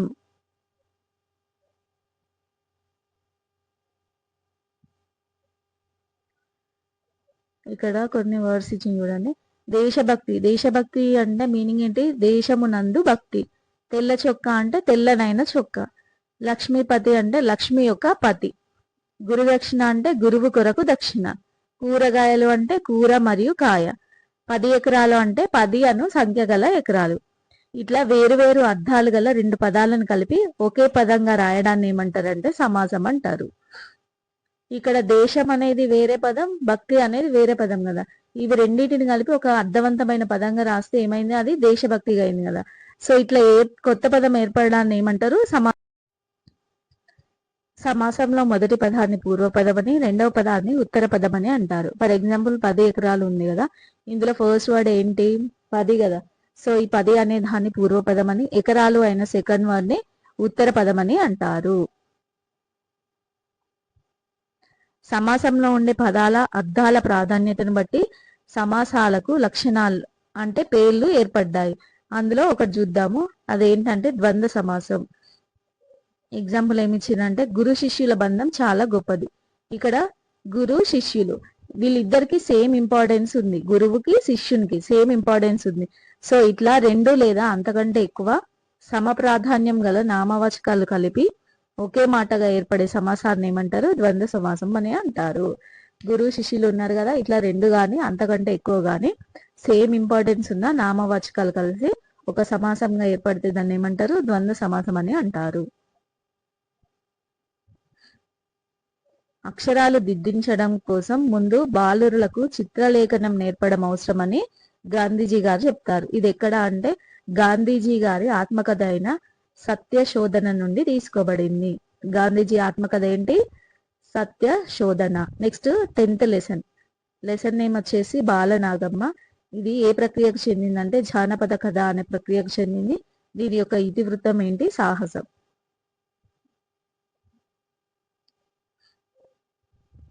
ఈ పాఠం యొక్క ఉద్దేశం ఏంటంటే జానపద కథలను విని చదివి ఆపాల గోపాలం ఆనందిస్తుంది. ఆబాల గోపాలం అంటే చిన్నపిల్లల నుంచి పెద్దవాళ్ళ వరకు జానపద కథలను విని ఆనందిస్తారట.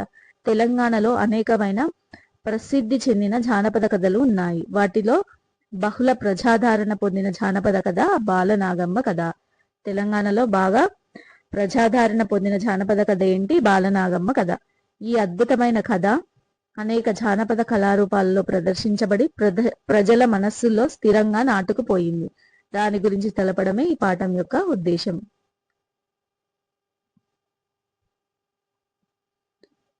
శ్రీకాశీకి పడమటి దిక్కున మున్నూరామడల దూరాన చక్రపట్నం అనే రాజ్యం ఉన్నది. ఈ రాజ్యానికి రాజు నవం భోజరాజు. ఆయన యొక్క భార్య లక్ష్మీదేవి.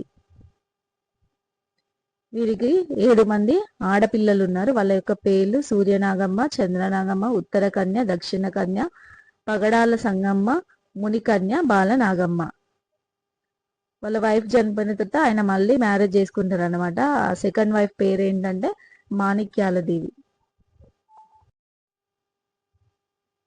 పానుగంటి రాజు అయిన వద్దిరాజుకు 7 కొడుకులు ఉంటారన్నమాట. వారిని లక్ష్మీదేవమ్మ యొక్క 7 కుమార్తెలకు ఇచ్చి వివాహం చేస్తారు. సూర్యవద్ది రాజుకు సూర్యనాగమ్మ, చంద్రవద్ది రాజుకు చంద్రనాగమ్మ, శరభవద్ది రాజుకు ఉత్తర కన్య, పాపవద్ది రాజుకు దక్షిణ కన్య, కామవద్ది రాజుకు పగడాల సంగమ్మ, రామవద్ది రాజుకు మునికన్య, కార్యవద్ది రాజుకు బాలనాగమ్మనిచ్చి వివాహం చేస్తారు.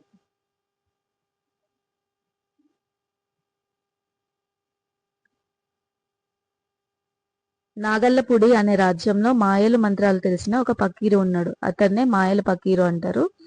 ఆయన గాన్ల సంగమ్మతో కలిసి నివాసం ఉంటున్నాడు. అతడు ఏం చేస్తాడంటే ఒకరోజు గాన్ల సంగమ్మ కన్నా అందమైన మగు ఎవరైనా ఉన్నా అని అందరం వేసి చూస్తే ఆయనకి బాలనాగమ్మ కనిపిస్తుంది అన్నమాట. సో బాలనాగమ్మని అపహరించాలి అని అనుకుంటాడు. బాలనాగమ్మకి ఒక బాబు పుడతాడు అనమాట. ఆ బాబుకి బాలవద్ది రాజు అని పేరు పెట్టుకుంటది. బాలనాగమ్మను అపహరించడానికి ఆయన ఏం చేస్తాడంటే జంగమ దేవర వేషంలో వచ్చి ఆ పకీరు బిచ్చం అడుగుతాడు అన్నమాట. ఆ బాలనాగమ్మ జంగమ దేవరనే కదా అనుకొని బిచ్చం వేయడానికి బయటకు వస్తుంది. అప్పుడు ఆయన ఏం చేస్తాడంటే ఆమెని నల్ల కుక్కగా చేసి తన వెంట తీసుకొని పోతాడు.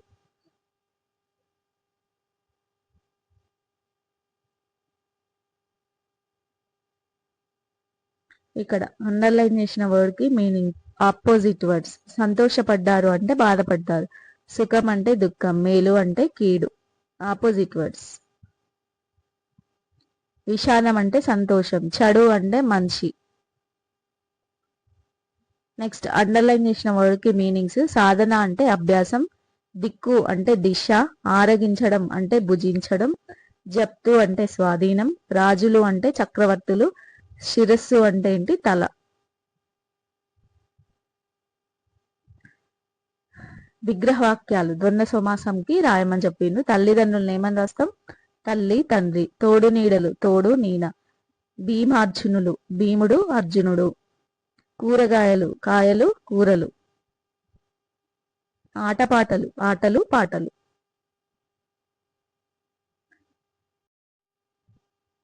కలిపి రాయడం వారు ప్లస్ ఉండిరి. ఈ వారి ప్లస్ ఇందిరిని కలిపి రాస్తే ఏమవుతుంది? వారుండిరి. ఎవరికి ప్లస్ ఎంత ఏమవుద్ది? ఎవరికి ఎంత. ఇంకా ప్లస్ ఒకరు ఏమవుద్ది? ఇంకొకరు. ఇట్లా రెండేసి పదాలను కలిపి ఒకే పదంగా రాయడాన్ని ఏమంటారు? సంధి అని అంటారు. సెలవు ప్లస్ ఇచ్చి సెలవిచ్చి. మీరు ప్లస్ ఎవరు ఏమవుద్ది? మీరెవరు. 10 ప్లస్ ఇంతలు పదింతలు. ఏది ప్లస్ అయినా ఏదైనా. పట్టిన ప్లస్ అంత పట్టినంత. ఇంతటితో 10th lesson complete. 11th lesson పల్లెటూరి పిల్లగాడ. దీని యొక్క రచయిత ఎవరు? సుద్దాల హనుమంతు. ఇది ఏ ప్రక్రియకు చెందిందంటే పాట ప్రక్రియకు చెందింది. దీని యొక్క ఇతివృత్తం మానవీయ విలువలు బాల కార్మికులు. ఈ పాఠం యొక్క ఉద్దేశం గ్రామాల్లోని కొంతమంది బీద పిల్లలు బడికి పోకుండా పశువులు కాస్తున్నారు, కూలి పనులకు పోతున్నారు, ఎండలో వానలో తిరుగుతూ బాధలు పడుతున్నారు, అర్ధాకలితో జీవిస్తున్నారు. వారు పడే కష్టాలను కన్నీళ్లను మనకు తెలియజేస్తూ అటువంటి బాల్య కార్మిక వ్యవస్థను నిర్మూలించాలనే ఆలోచనలన్నీ రేకెత్తింపజేయడమే ఈ పాఠం యొక్క ఉద్దేశం. ఈ పాఠం యొక్క ఉద్దేశం ఏంటంటే బాల కార్మిక వ్యవస్థను నిర్మూలించాలనే ఆలోచనలన్నీ రేకెత్తింప చేయడం అనేది ఈ పాఠం యొక్క ఉద్దేశం. ఈ పాట అనే ప్రక్రియకు చెందింది కదా. పాట అంటే ఏంటంటే ఒక పల్లవి కొన్ని చరణాలతో లయాత్మకంగా పాడుకోవడానికి అనువుగా ఉండేదాన్ని ఏంటారు? పాట అంటారు. అందులో ఒక పల్లవి కొన్ని చరణాలు ఉంటాయి. సుద్దాల హనుమంతు రాసిన ఈ పాట ఆయన శత జయంతి సందర్భంగా ప్రచురించిన పల్లెటూరి పిల్లగాడ అనే పాట సంకలనంలోనిది. పల్లెటూరి పిల్లగాడ అనేది పాటల సంకలనం. కవి పరిచయం. యాదాద్రి భువనగిరి జిల్లాలోని పాలడుగు గ్రామంలో జన్మించిన సుద్దాల హనుమంతు 2వ ఫారం వరకు చదువుకున్నాడు. ఈయన యొక్క తల్లిదండ్రులు లక్ష్మీ నరసమ్మ, బుచ్చి రాములు. హనుమంతు హేతువాదిగా పేరు పొందాడు. వ్యవసాయ శాఖలో గుమస్తాగా పనిచేసి కొన్ని కారణాల వల్ల ఉద్యోగానికి రాజీనామా చేశాడు. కళాకారుడైన హనుమంతు అనేక చైతన్య గీతాలు, బుర్ర కథలు, గొల్ల సుక్తులు, పిట్టల ద్వారా యక్షగానం మొదలైన కళారూపాల ద్వారా ప్రజలను చైతన్యవంతులను చేశాడు. సరళమైన పదాలతో అందరికీ అర్థమయ్యే విధంగా ఇతని రచనలు ఉంటాయి. ఈయన ప్రజలను ఎట్లా చైతన్యవంతం చేశాడు? చైతన్య గీతాల ద్వారా, బుర్ర కథలు, గొల్ల సుద్దులు, పిట్టల ద్వారా, యక్షగానం వంటి కళారూపాల ద్వారా ప్రజలను చైతన్యవంతులను చేశాడు.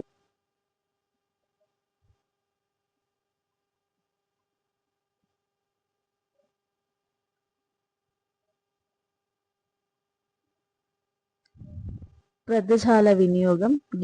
గీత గీసిన వర్డ్ కి మీనింగ్ రాయమన్నా. కొలువు అంటే ఉద్యోగం, పెందలాడే అంటే ఉదయాన్నే, ఏరు అంటే వాగు, విలవిలబోవడం అంటే మూగబోవడం.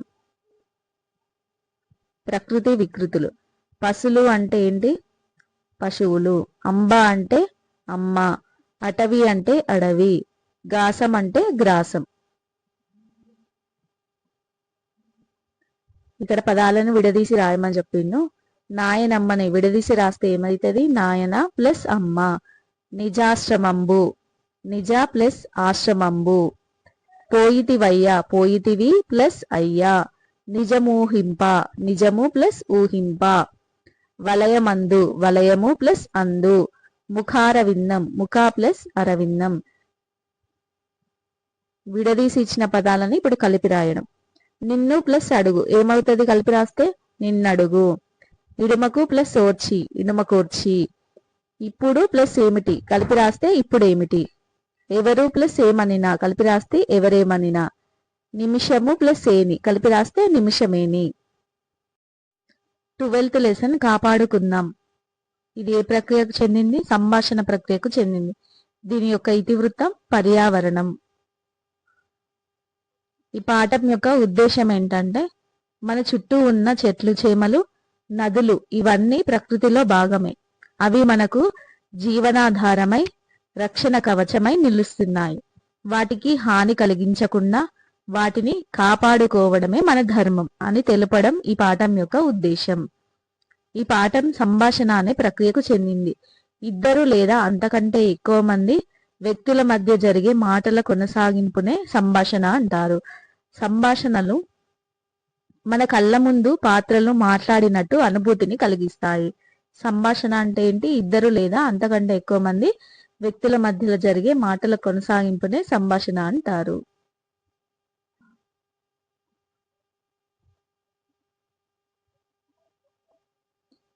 సెల్ టవర్లు పెట్టడం వల్ల వాటి నుంచి వచ్చే తరంగాల శక్తిని తట్టుకోలేక అనేక రకాల పక్షులు చచ్చిపోతున్నాయి.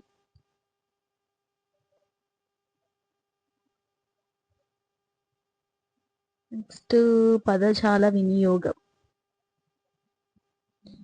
ఇక్కడ ఒక బాక్స్ ఇచ్చిన బాక్స్ లో నుంచి ప్రకృతి వ్యక్తులను సెలెక్ట్ చేసి రాయమని అన్నారు.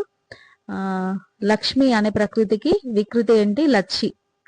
రాత్రికి రాతిరి, శబ్దంకి సద్దు, శక్తికి సత్తువ, సింహంకి వికృతి సింగం, అమ్మకి అవ్వ, అడవికి అటవి, సముద్రంకి సంద్రం. ఇక్కడ ఖాళీలను విభక్తులతో పూరించి వాటి యొక్క పేర్లు రాయమని చెప్పిండు. రాజు సేనలతో వచ్చాడు, తో వచ్చింది కాబట్టి ఇదేంటి? తృతీయ విభక్తి. దొంగతనం చేయడం కంటే పేదవానిగా ఉండడం మేలు. కంటే, కంటే ఎందులో వస్తుంది? పంచమి విభక్తి. వృద్ధులను ఆదరించాలి, నువ్వు అనేది ద్వితీయ విభక్తిలో వస్తుంది. దొంగల కొరకు పోలీసులు గాలిస్తున్నారు, కొరకు అనేది చతుర్థి విభక్తి. విగ్రహ వాక్యాలు రాసి సమాసం పేరు రాయండి. కృష్ణ అర్జునులు, కృష్ణుడు అర్జునుడు ఏంటి? ద్వంద్వ సమాసం. శివ కేశవులు, శివుడు కేశవుడు. నిరాశ నిస్పృహ, నిరాశ నిస్పృహ. భయాందోళనలు, భయము ఆందోళన. న్యాయాన్యాయాలు, న్యాయము అన్యాయము. ఇవన్నీ కూడా ద్వంద్వ సమాసాలు. ఇచ్చిన వర్డ్స్ ని విడదీసి రాయమన్నారు. నీవెక్కడ, నీవు ప్లస్ ఎక్కడ. లేకుంటే, లేక ప్లస్ ఉంటే. మరేమి, మరి ప్లస్ ఏమి. రామాలయం, రామ ప్లస్ ఆలయము. పదాలను కలిపి రాయమన్నారు. అదేంటంటే మేనా ప్లస్ సత్త, మేనత్త. మనసు ప్లస్ అయినా, మనసైన. ఏమి ప్లస్ అంటివి, ఏమంటివి. దేవా ప్లస్ ఇంద్రుడు, దేవేంద్రుడు.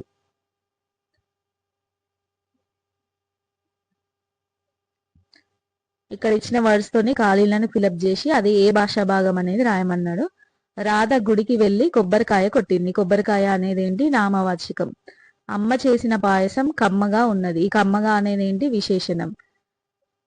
గోపాల్ డాక్టర్ కాదు, అతను యాక్టర్ కూడా. అతను అనేది ఏంటి? సర్వనామం. నవీన్ బాసరకు వెళ్లి సరస్వతి దేవిని దర్శించుకున్నాడు. ఈ వెళ్లి అనేది ఏంటి? క్రియ.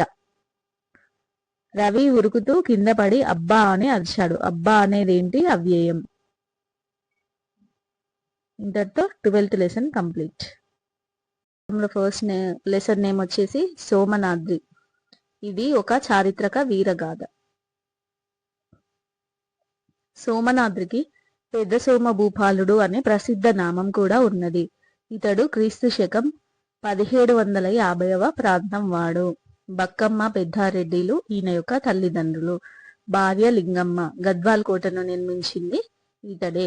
గద్వాల సంస్థానంలోని ఖానాదం పెద్దన్న మొదలైన కవులు రామాయణాది గ్రంథాలను రచించారు. సోమనాద్రికి గల మరొక పేరేంటి? పెద్ద సోమ భూపాలుడు. ఈయన యొక్క తల్లిదండ్రులు ఎవరు? బక్కమ్మ పెద్దారెడ్డి. ఇతని యొక్క భార్య లింగమ్మ. గద్వాల్ కోటను నిర్మించింది పెద్ద సోమ భూపాలుడు. సోమనాద్రి పూడూరును రాజధానిగా చేసుకొని ఆ ప్రాంతాన్ని కొంతకాలం పాలించాడు.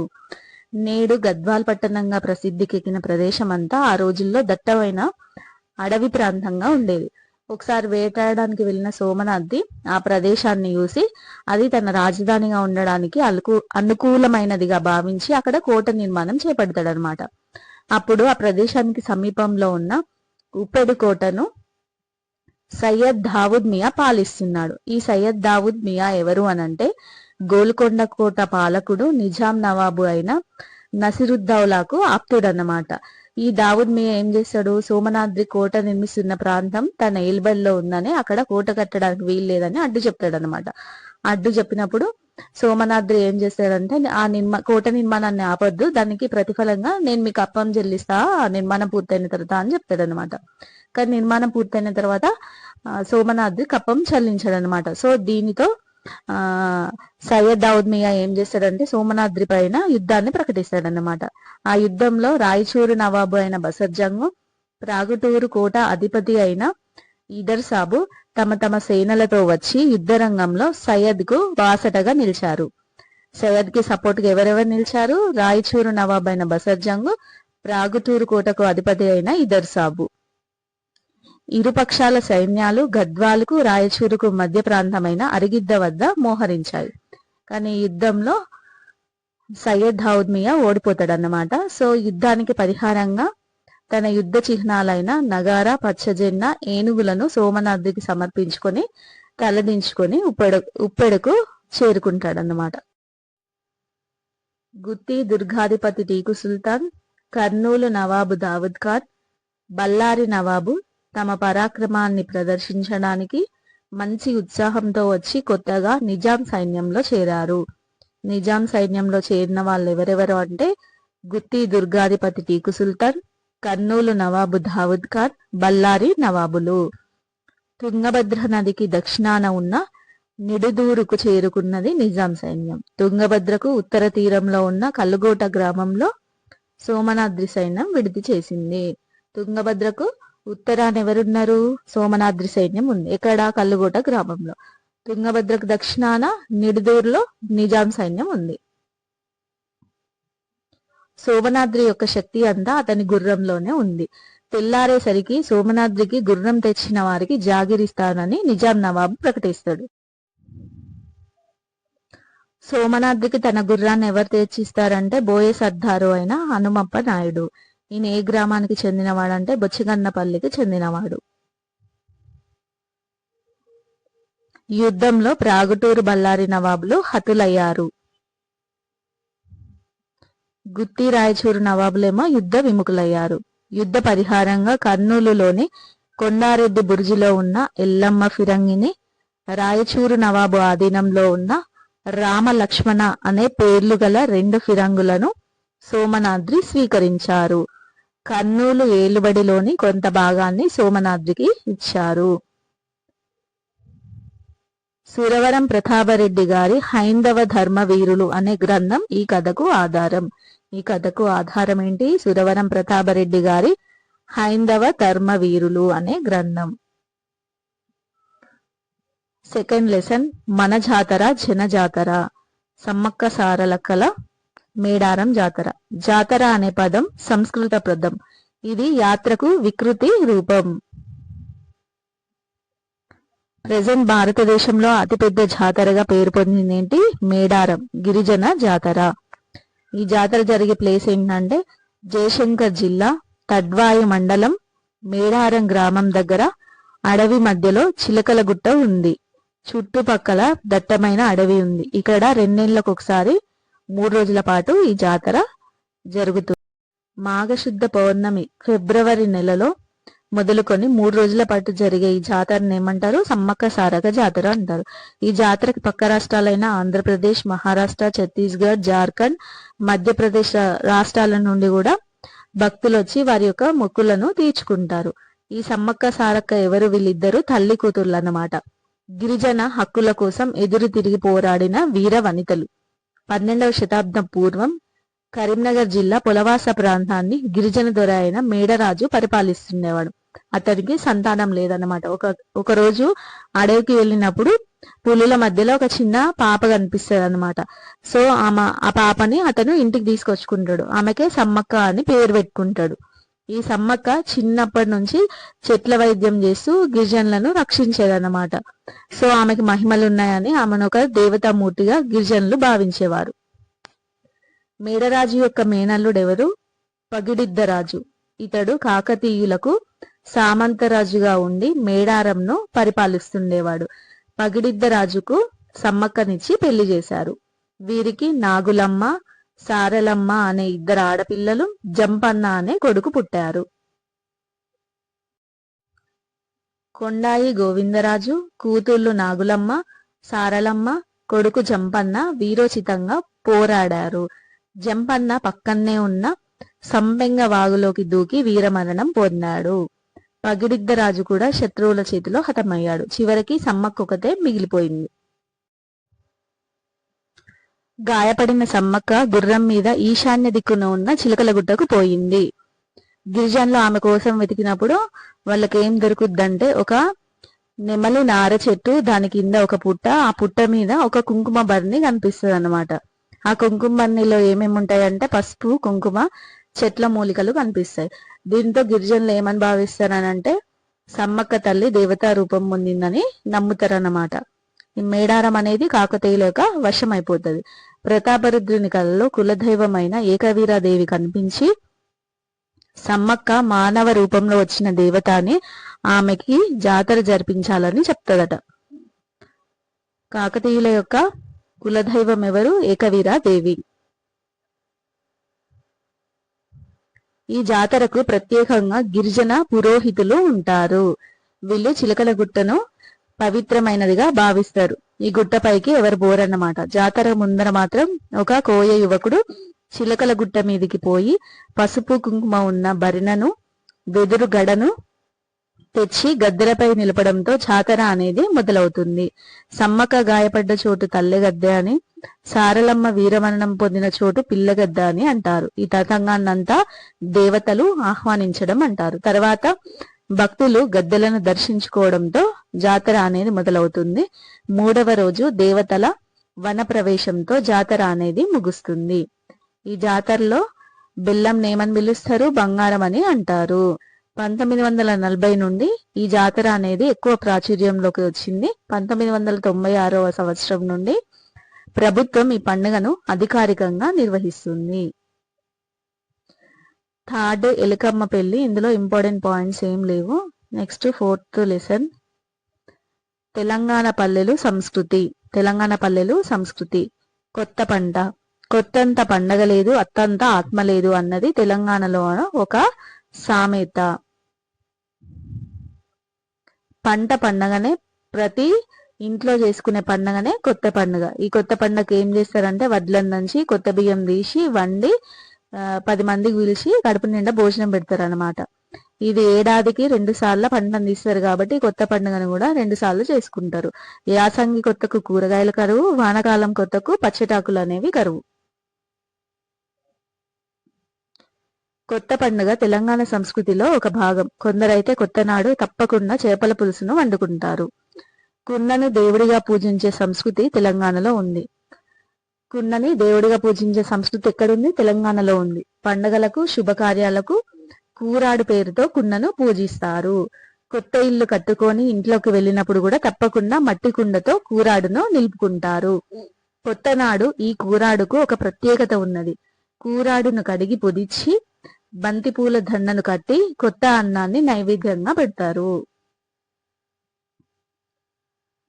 సాగుబాటు అంటే రైతులు వ్యవసాయ పనులు మొదలు పెట్టే రోజు అన్నమాట. దీన్ని ఏరువంక పండుగ అంటారు. ఏరువాక అంటే ఏంటి? రైతులు వ్యవసాయ పనులు ప్రారంభం చేసే రోజు అన్నమాట.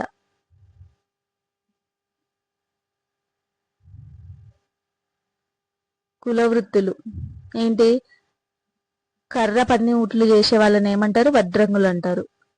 ఇనుప వస్తువులు తయారు చేసే వాళ్ళు కమ్మరి వాళ్ళు. మట్టి వస్తువులను తయారు చేసే వాళ్ళు కుమ్మరి వాళ్ళు. బంగారు నగలను తయారు చేసే వాళ్ళు అవసుల వాళ్ళు. మంగళ వాళ్ళు ఏం చేస్తారు? సవరం పనులు చేస్తారు. పద్మశాలి వాళ్ళు బట్టలు నేస్తారు. మేదరి వాళ్ళు, ఎరకల వాళ్ళు తట్టలు బుట్టలను అల్లేవాళ్ళు. బట్టలను మేరవాళ్ళు కుట్టేవాళ్ళు. కొమటి వాళ్ళేమో అందరికి కావలసిన ఇతర వస్తువులను అమ్ముతారు. పండించిన పంటను అన్ని కులాల వారికి ఎరం పేరుతో పంచేవారు.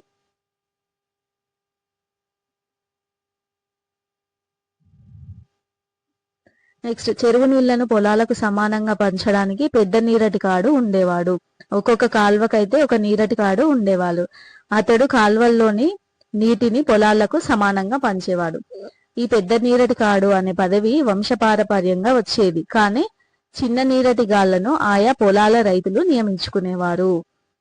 గొలుసు చెరువులు తెలంగాణకు ఒక వరం. ఒక ఊరి నుంచి అలుగులు బారి మరొక ఊరి చెరువు నిండేది.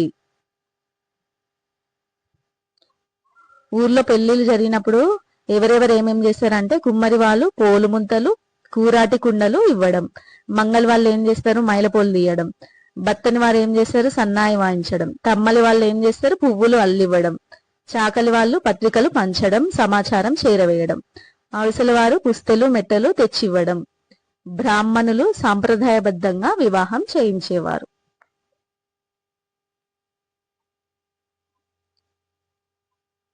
పల్లెల్లో ఎక్కువగా ఉమ్మడి కుటుంబాలే ఉండేవి. అంటే ఇల్లు పెద్దగా ఉండేది. కొందరి ఇళ్లలో అయితే దేవుడి ఆర, మనసాల అంటే మొగసాల, గరిషె ఆర, బంకులు, వంటిల్లు అని వేరు గదులు ఉండేవి. ధాన్యాన్ని నిల్వ చేయడానికి ఉపయోగించే అరని ఏమంటారు అంటే గరిషె ఆర. నెక్స్ట్ 5th లెసన్, వాగ్గేయకారుడు రామదాసు. భారతదేశంలో పవిత్రమైన నదుల్లో గంగా, యమున చెప్పుకోదగింది ఏంటంటే గోదావరి. ఈ గోదావరి దక్షిణ భారతదేశంలోనే నదులలో కల్లా పొడవైనది. ఇది మహారాష్ట్రలోని నాసికా త్రయంబకం క్షేత్రంలో పుట్టి ఎత్తైన కొండల మధ్య ఇరుకైన మార్గాల నుండి చిన్న చిన్న నదులను కలుపుకుంటూ 900 మైళ్ళు ప్రయాణించి బంగాళాఖాతంలో కలుస్తుంది. గోదావరి అనేది ఎక్కడ స్టార్ట్ అవుతుంది? మహారాష్ట్రలోని నాసికా త్రయంబకం దగ్గర స్టార్ట్ అయ్యి 900 మైళ్ళు ప్రయాణం చేసి బంగాళాఖాతంలో కలుస్తుంది. ఈ గోదావరికి ఉత్తరపు టొడ్డున దట్టమైన అడవుల మధ్యలో భద్రాచలం ఉన్నది. ఈ అడవుల మధ్యలోనే 16వ శతాబ్దం తర్వాత ప్రస్తుతం ఉన్న భద్రాచలం పుణ్యక్షేత్రం రూపుదిద్దుకుంది. ఈ భద్రాచలాన్నే భద్రాద్రి లేక భద్రగిరి అని కూడా అంటారు. దక్షిణ భారత రాజ్యాల్లో గోల్కొండ రాజ్యం ఒకటి. తెలుగు చాటువుల్లో కనిపించే మల్కిబరాముడు గోల్కొండ ప్రభు అయిన ఇబ్రహీం కూలీ కుతుబ్ షా. మల్కిబరాముడే ఎవరు? ఇబ్రహీం కూలీ కుతుబ్ షా. కుతుబ్ షాహీ వంశంలోని 4వ రాజు ఎవరు? మహ్మద్ కూలీ కుతుబ్ షా. కుతుబ్ షాహీ వంశంలో 4వ రాజు ఎవరు? మహ్మద్ కూలీ కుతుబ్ షా. ఈయన కాలంలోనే నేటి హైదరాబాద్ నగరం అనేది నిర్మాణమైంది. గోల్కొండ రాజ్యాన్ని పరిపాలించిన చిట్ట చివరి రాజు ఎవరు? అబుల్ హసన్ కుతుబ్ షా. ఎంతో ఉత్తముడై తన ప్రజలందరినీ నిష్పక్షపాత బుద్ధితో పరిపాలించి ప్రజల చేత తనషా అని అనిపించుకున్నాడు. తనషా అంటే ఏంటంటే మంచి రాజు అని అర్థం. తనషానే సాధారణంగా తనిషా అని కూడా అంటారు.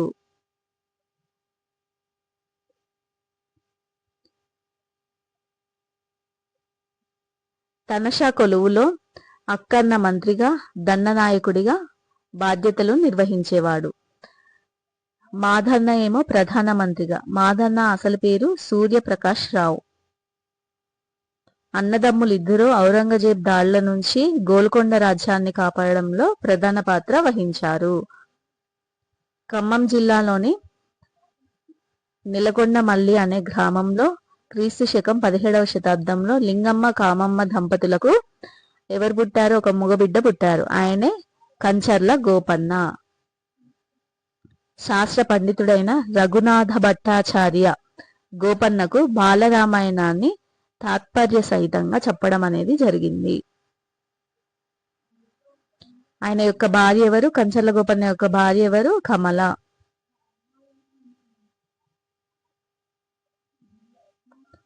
కబీరు గోపన్నకు తారక మంత్రోపదేశం చేశాడు.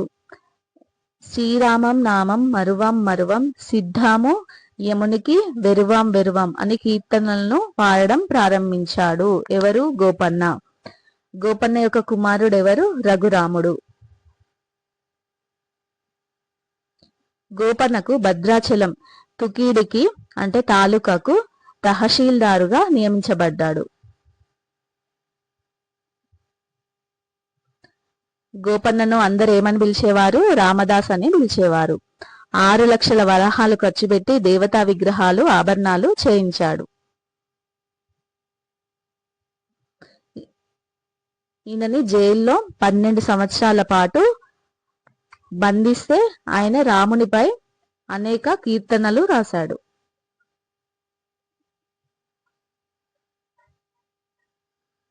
నన్ను బ్రోవమని చెప్పవే సీతమ్మ తల్లి, నన్ను బ్రోవమని చెప్పవే అని రాసింది కూడా రామదాసే.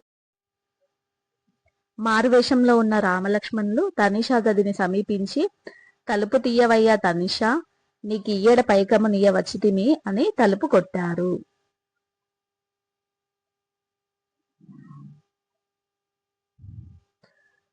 రామదాసు అనేక కీర్తనలో పాటు దాశరథి శతకాన్ని కూడా రాశారు. ఇప్పుడు 6th క్లాస్ తెలుగు మీనింగ్స్ చూద్దాము. అంగ్రి అంటే ఏంటి? కాలు. అంజరం అంటే కాటుక, ఎక్కడో ఉన్న వస్తువును కళ్ళ ముందు చూపే విద్య. అంతులేని అంటే లెక్కలేని, చివరలేని. అజ్ఞాతవాసం అంటే ఇతరులు గుర్తుపట్టకుండా బ్రతకడం. అడలుకొను అంటే ఏడ్చు. అనగు అంటే పాపం లేనివాడా. అనుజుడు అంటే ఎవరు? తమ్ముడు.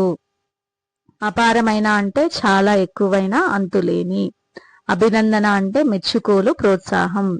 అభిరతి అంటే ఏంటి? ఆపేక్ష, కోరిక. అమరు అంటే ఏంటి? ఒప్పు. అమరులు అంటే మరణం లేని వాళ్ళు, దేవతలు. ఆలయించు, బాధపెట్టు, కష్టపెట్టు. అలుసు అంటే తక్కువ, చిన్న చూపు. అవరుజుడు అంటే తమ్ముడు. అవశేషం అంటే మిగులు. అవిశ్రాంతి అంటే విశ్రాంతి లేని. ఆనవాళ్ళు అంటే గుర్తులు. ఆమడ అంటే 8 మైళ్ళ దూరం. ఆరగించు అంటే తిను. ఇంగితజ్ఞులు అంటే ఎవరు? ఇతరుల అభిప్రాయాలు తెలుసుకోగలిగిన వారు. ఇడక అంటే ఇవ్వకుండా. నెక్స్ట్ ఉచ్చు అంటే వల. ఉదది అంటే సముద్రం. ఉబ్బు అంటే పొంగిపోవు. ఊరు శక్తి అంటే గొప్ప శక్తి. ఏకాఏకిన అంటే అకస్మాత్తుగా, తొందరగా, వెంటనే. ఎగడక పొంగిపోకుండా, గర్వపడకుండా. ఎగుమతి అంటే చేరవేయడం. ఎడద అంటే హృదయం, ఎద. ఎత్తుగడ అంటే ఉపాయం, ప్రయత్నం. ఏలిమి అంటే సంతోషం. ఏండ్లు అంటే సంవత్సరాలు. ఏరు అంటే పెద్దవాగు. ఒప్పు అంటే ప్రకాశించు వెలుగు. ఒరిమి అంటే ఓపిక. కంచె అంటే రక్షణగా ఏర్పరిచిన కంప. కథనం అంటే యుద్ధం. కందుకం అంటే బంతి. కబ్జా అంటే దురాక్రమణ, తనని కాని వాటిని ఆక్రమించడం. కయ్యం అంటే ఏంటి? కొట్లాట, గొడవ. కర్కోటకుడు అంటే కఠినమైన వాడు. కర్కోటకుడు అనే పేరు గల సర్పం. కర్మలు అంటే ఏంటి? పనులు. కలిత అంటే పొందబడిన. కళ్ళం అంటే ధాన్యము కుప్పలను కొట్టే చోటు.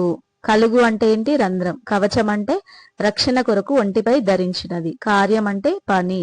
కాలుష్యం అంటే మలినం. కీర్తి అంటే గొప్పతనం, యశస్సు, పేరు.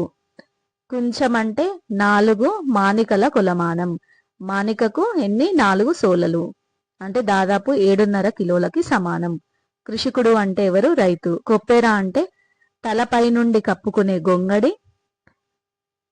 నీళ్లు కాగబెట్టడానికి వాడే పాత్ర కూడా అవుతుంది.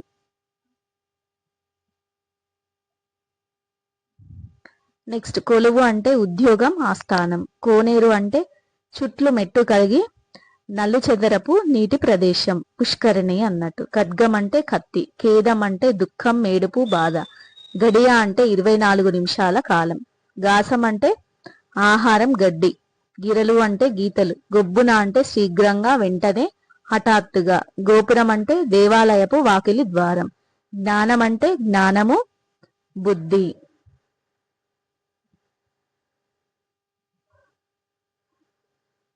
నెక్స్ట్ చందనం అంటే గంధం. చందనం అంటే గంధం. చంద్రహాసం అంటే కత్తి, అంటే ఒక ప్రత్యేకమైన ఖడ్గం. ఛత్రపతి అంటే రాజ్యలాంఛనంగా గొడుగును ధరించినవాడు, అంటే రారాజు. చిత్తం అంటే మనసు. చిల్లు అంటే రంధ్రం. చూడుకులు అంటే చూపులు. జమాబందీ అంటే భూమి శిస్తుకు సంబంధించిన లెక్కల వివరాలు. జరూర్ అంటే తప్పకుండా. జల్లి అంటే వెంటనే, తొందరగా. జవాను అంటే బంటు, సైనికుడు. జిద్దు అంటే మొండి వైఖరి. జీవజాలం అంటే ఏంటి? ప్రాణుల సమూహం. జర్ర అంటే కొంచెం, కొద్దిగా.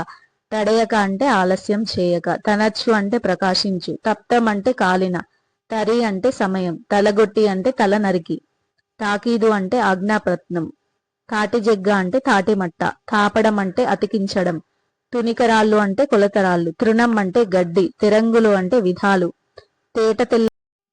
తేట తెల్లం అంటే మిక్కిలి స్పష్టం, త్రిరేఖలు అంటే 3 గీతలు.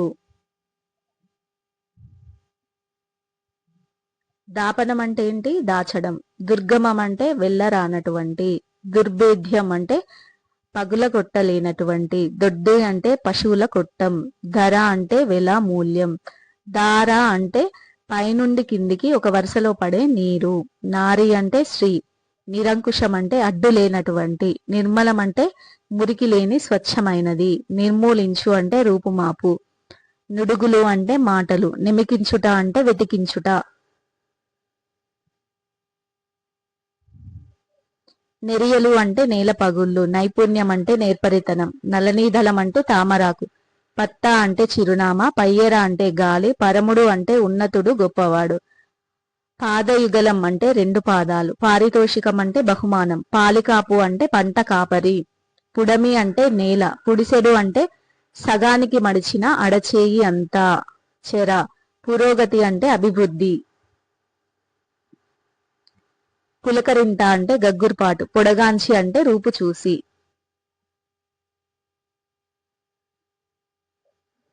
పొల్లు పోకుండా అంటే ఏది వదలకుండా. ప్రగతి అంటే అభివృద్ధి. ప్రతిధ్వని అంటే మారుమ్రోత. ప్రలోభం అంటే దురాశ, ఎక్కువగా ఆశ పెట్టడం. ప్రస్థితి అంటే ఎక్కువగా పొగడడం. ప్రాచీనం అంటే పూర్వం, వెనుకటి. ప్రాలుమాలి అంటే సోమరితనం. ప్రాతిపదిక అంటే మూలం, ఆధారం. బలీయులు అంటే బలం కలవారు, వీరులు. బావుట అంటే జెండా. బిత్తరపోవు, ఆశ్చర్యపోవు, బీరిపోవు. భూసతి అంటే భూమి అనే స్త్రీ. మజ అంటే సంతోషం, సంబరం. మడుగు అంటే నీటికుంట. మనిషి అంటే బుద్ధిమంతుడు. మలుపుట అంటే మళ్లించుట. మార్గదర్శకుడు, దారిని చూపించేవాడు. మాధవుడు అంటే విష్ణువు. మారుమనువు అంటే ఇంకో పెండ్లి. మాన్య అంటే గొప్పదైన. మిన్ను అంటే ఆకాశం. మున్నూరు అంటే 300. ముదము అంటే సంతోషం. మూఖ అంటే గుంపు, సమూహం. మ్యూజియం అంటే ఏంటి? వస్తు ప్రదర్శన స్థాల. మృత్పిండము అంటే మట్టి ముద్ద. మృత్యువు అంటే మరణం, చావు. మేను అంటే శరీరం, ఒళ్ళు.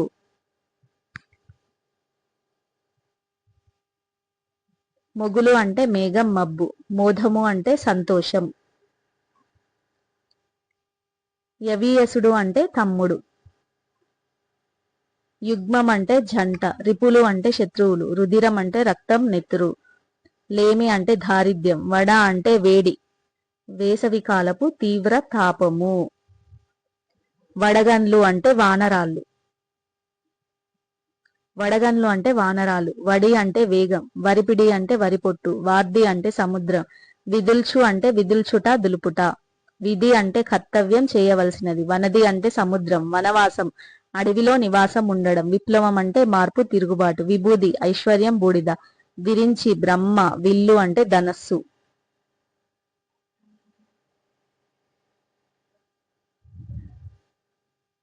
విల్లు అంటే ధనస్సు. వివేకం అంటే తెలివి. విస్మయం అంటే ఆశ్చర్యం. వెతలు అంటే బాధలు, కష్టాలు. వెలవెలబోవు కలతప్పడం, తెల్లబోవు. వెల్లడి చేయు, వ్యక్తపరచు, తెలుపు. వేడుక అంటే సంతోషం, పండగ వలె జరుపుకోవడం. శక్తి అంటే బలం. శతాబ్దం అంటే 100 సంవత్సరాల కాలం. శాన అంటే చాలా. శిల అంటే రాయి. శుక్తి అంటే ముత్యపు చిప్ప. శీఘ్రం అంటే వెంటనే. శ్రవణాభిరతి అంటే వినాలని కోరిక. సవారి చేయుట, ఎక్కి తిరుగుట, అధికారాన్ని చెలాయించుట. సమూహం అంటే గుంపు. సమజాయించుట అంటే నచ్చజెప్పడం. సాధువు అంటే మంచివాడు. సారథి అంటే రథాన్ని నడిపేవాడు. శుద్ధులు అంటే ముచ్చట్లు, కథలు. సుషుప్తి అంటే ఒళ్ళు మరిచి గాఢ నిద్ర. స్ఫూర్తి అంటే ఆదర్శం, ప్రేరణ. సేతువు అంటే వంతెన. స్వేదం అంటే చెమట. సౌధం అంటే భవనం, మేడ. సౌభ్రాతృవం అంటే సోదర భావం. సంపన్నులు అంటే ధనవంతులు. సంబురం అంటే ఆనందం. హర్షం అంటే సంతోషం. హాలికుడు అంటే రైతులు. హూకరించుట అంటే హుమ్మని ధ్వని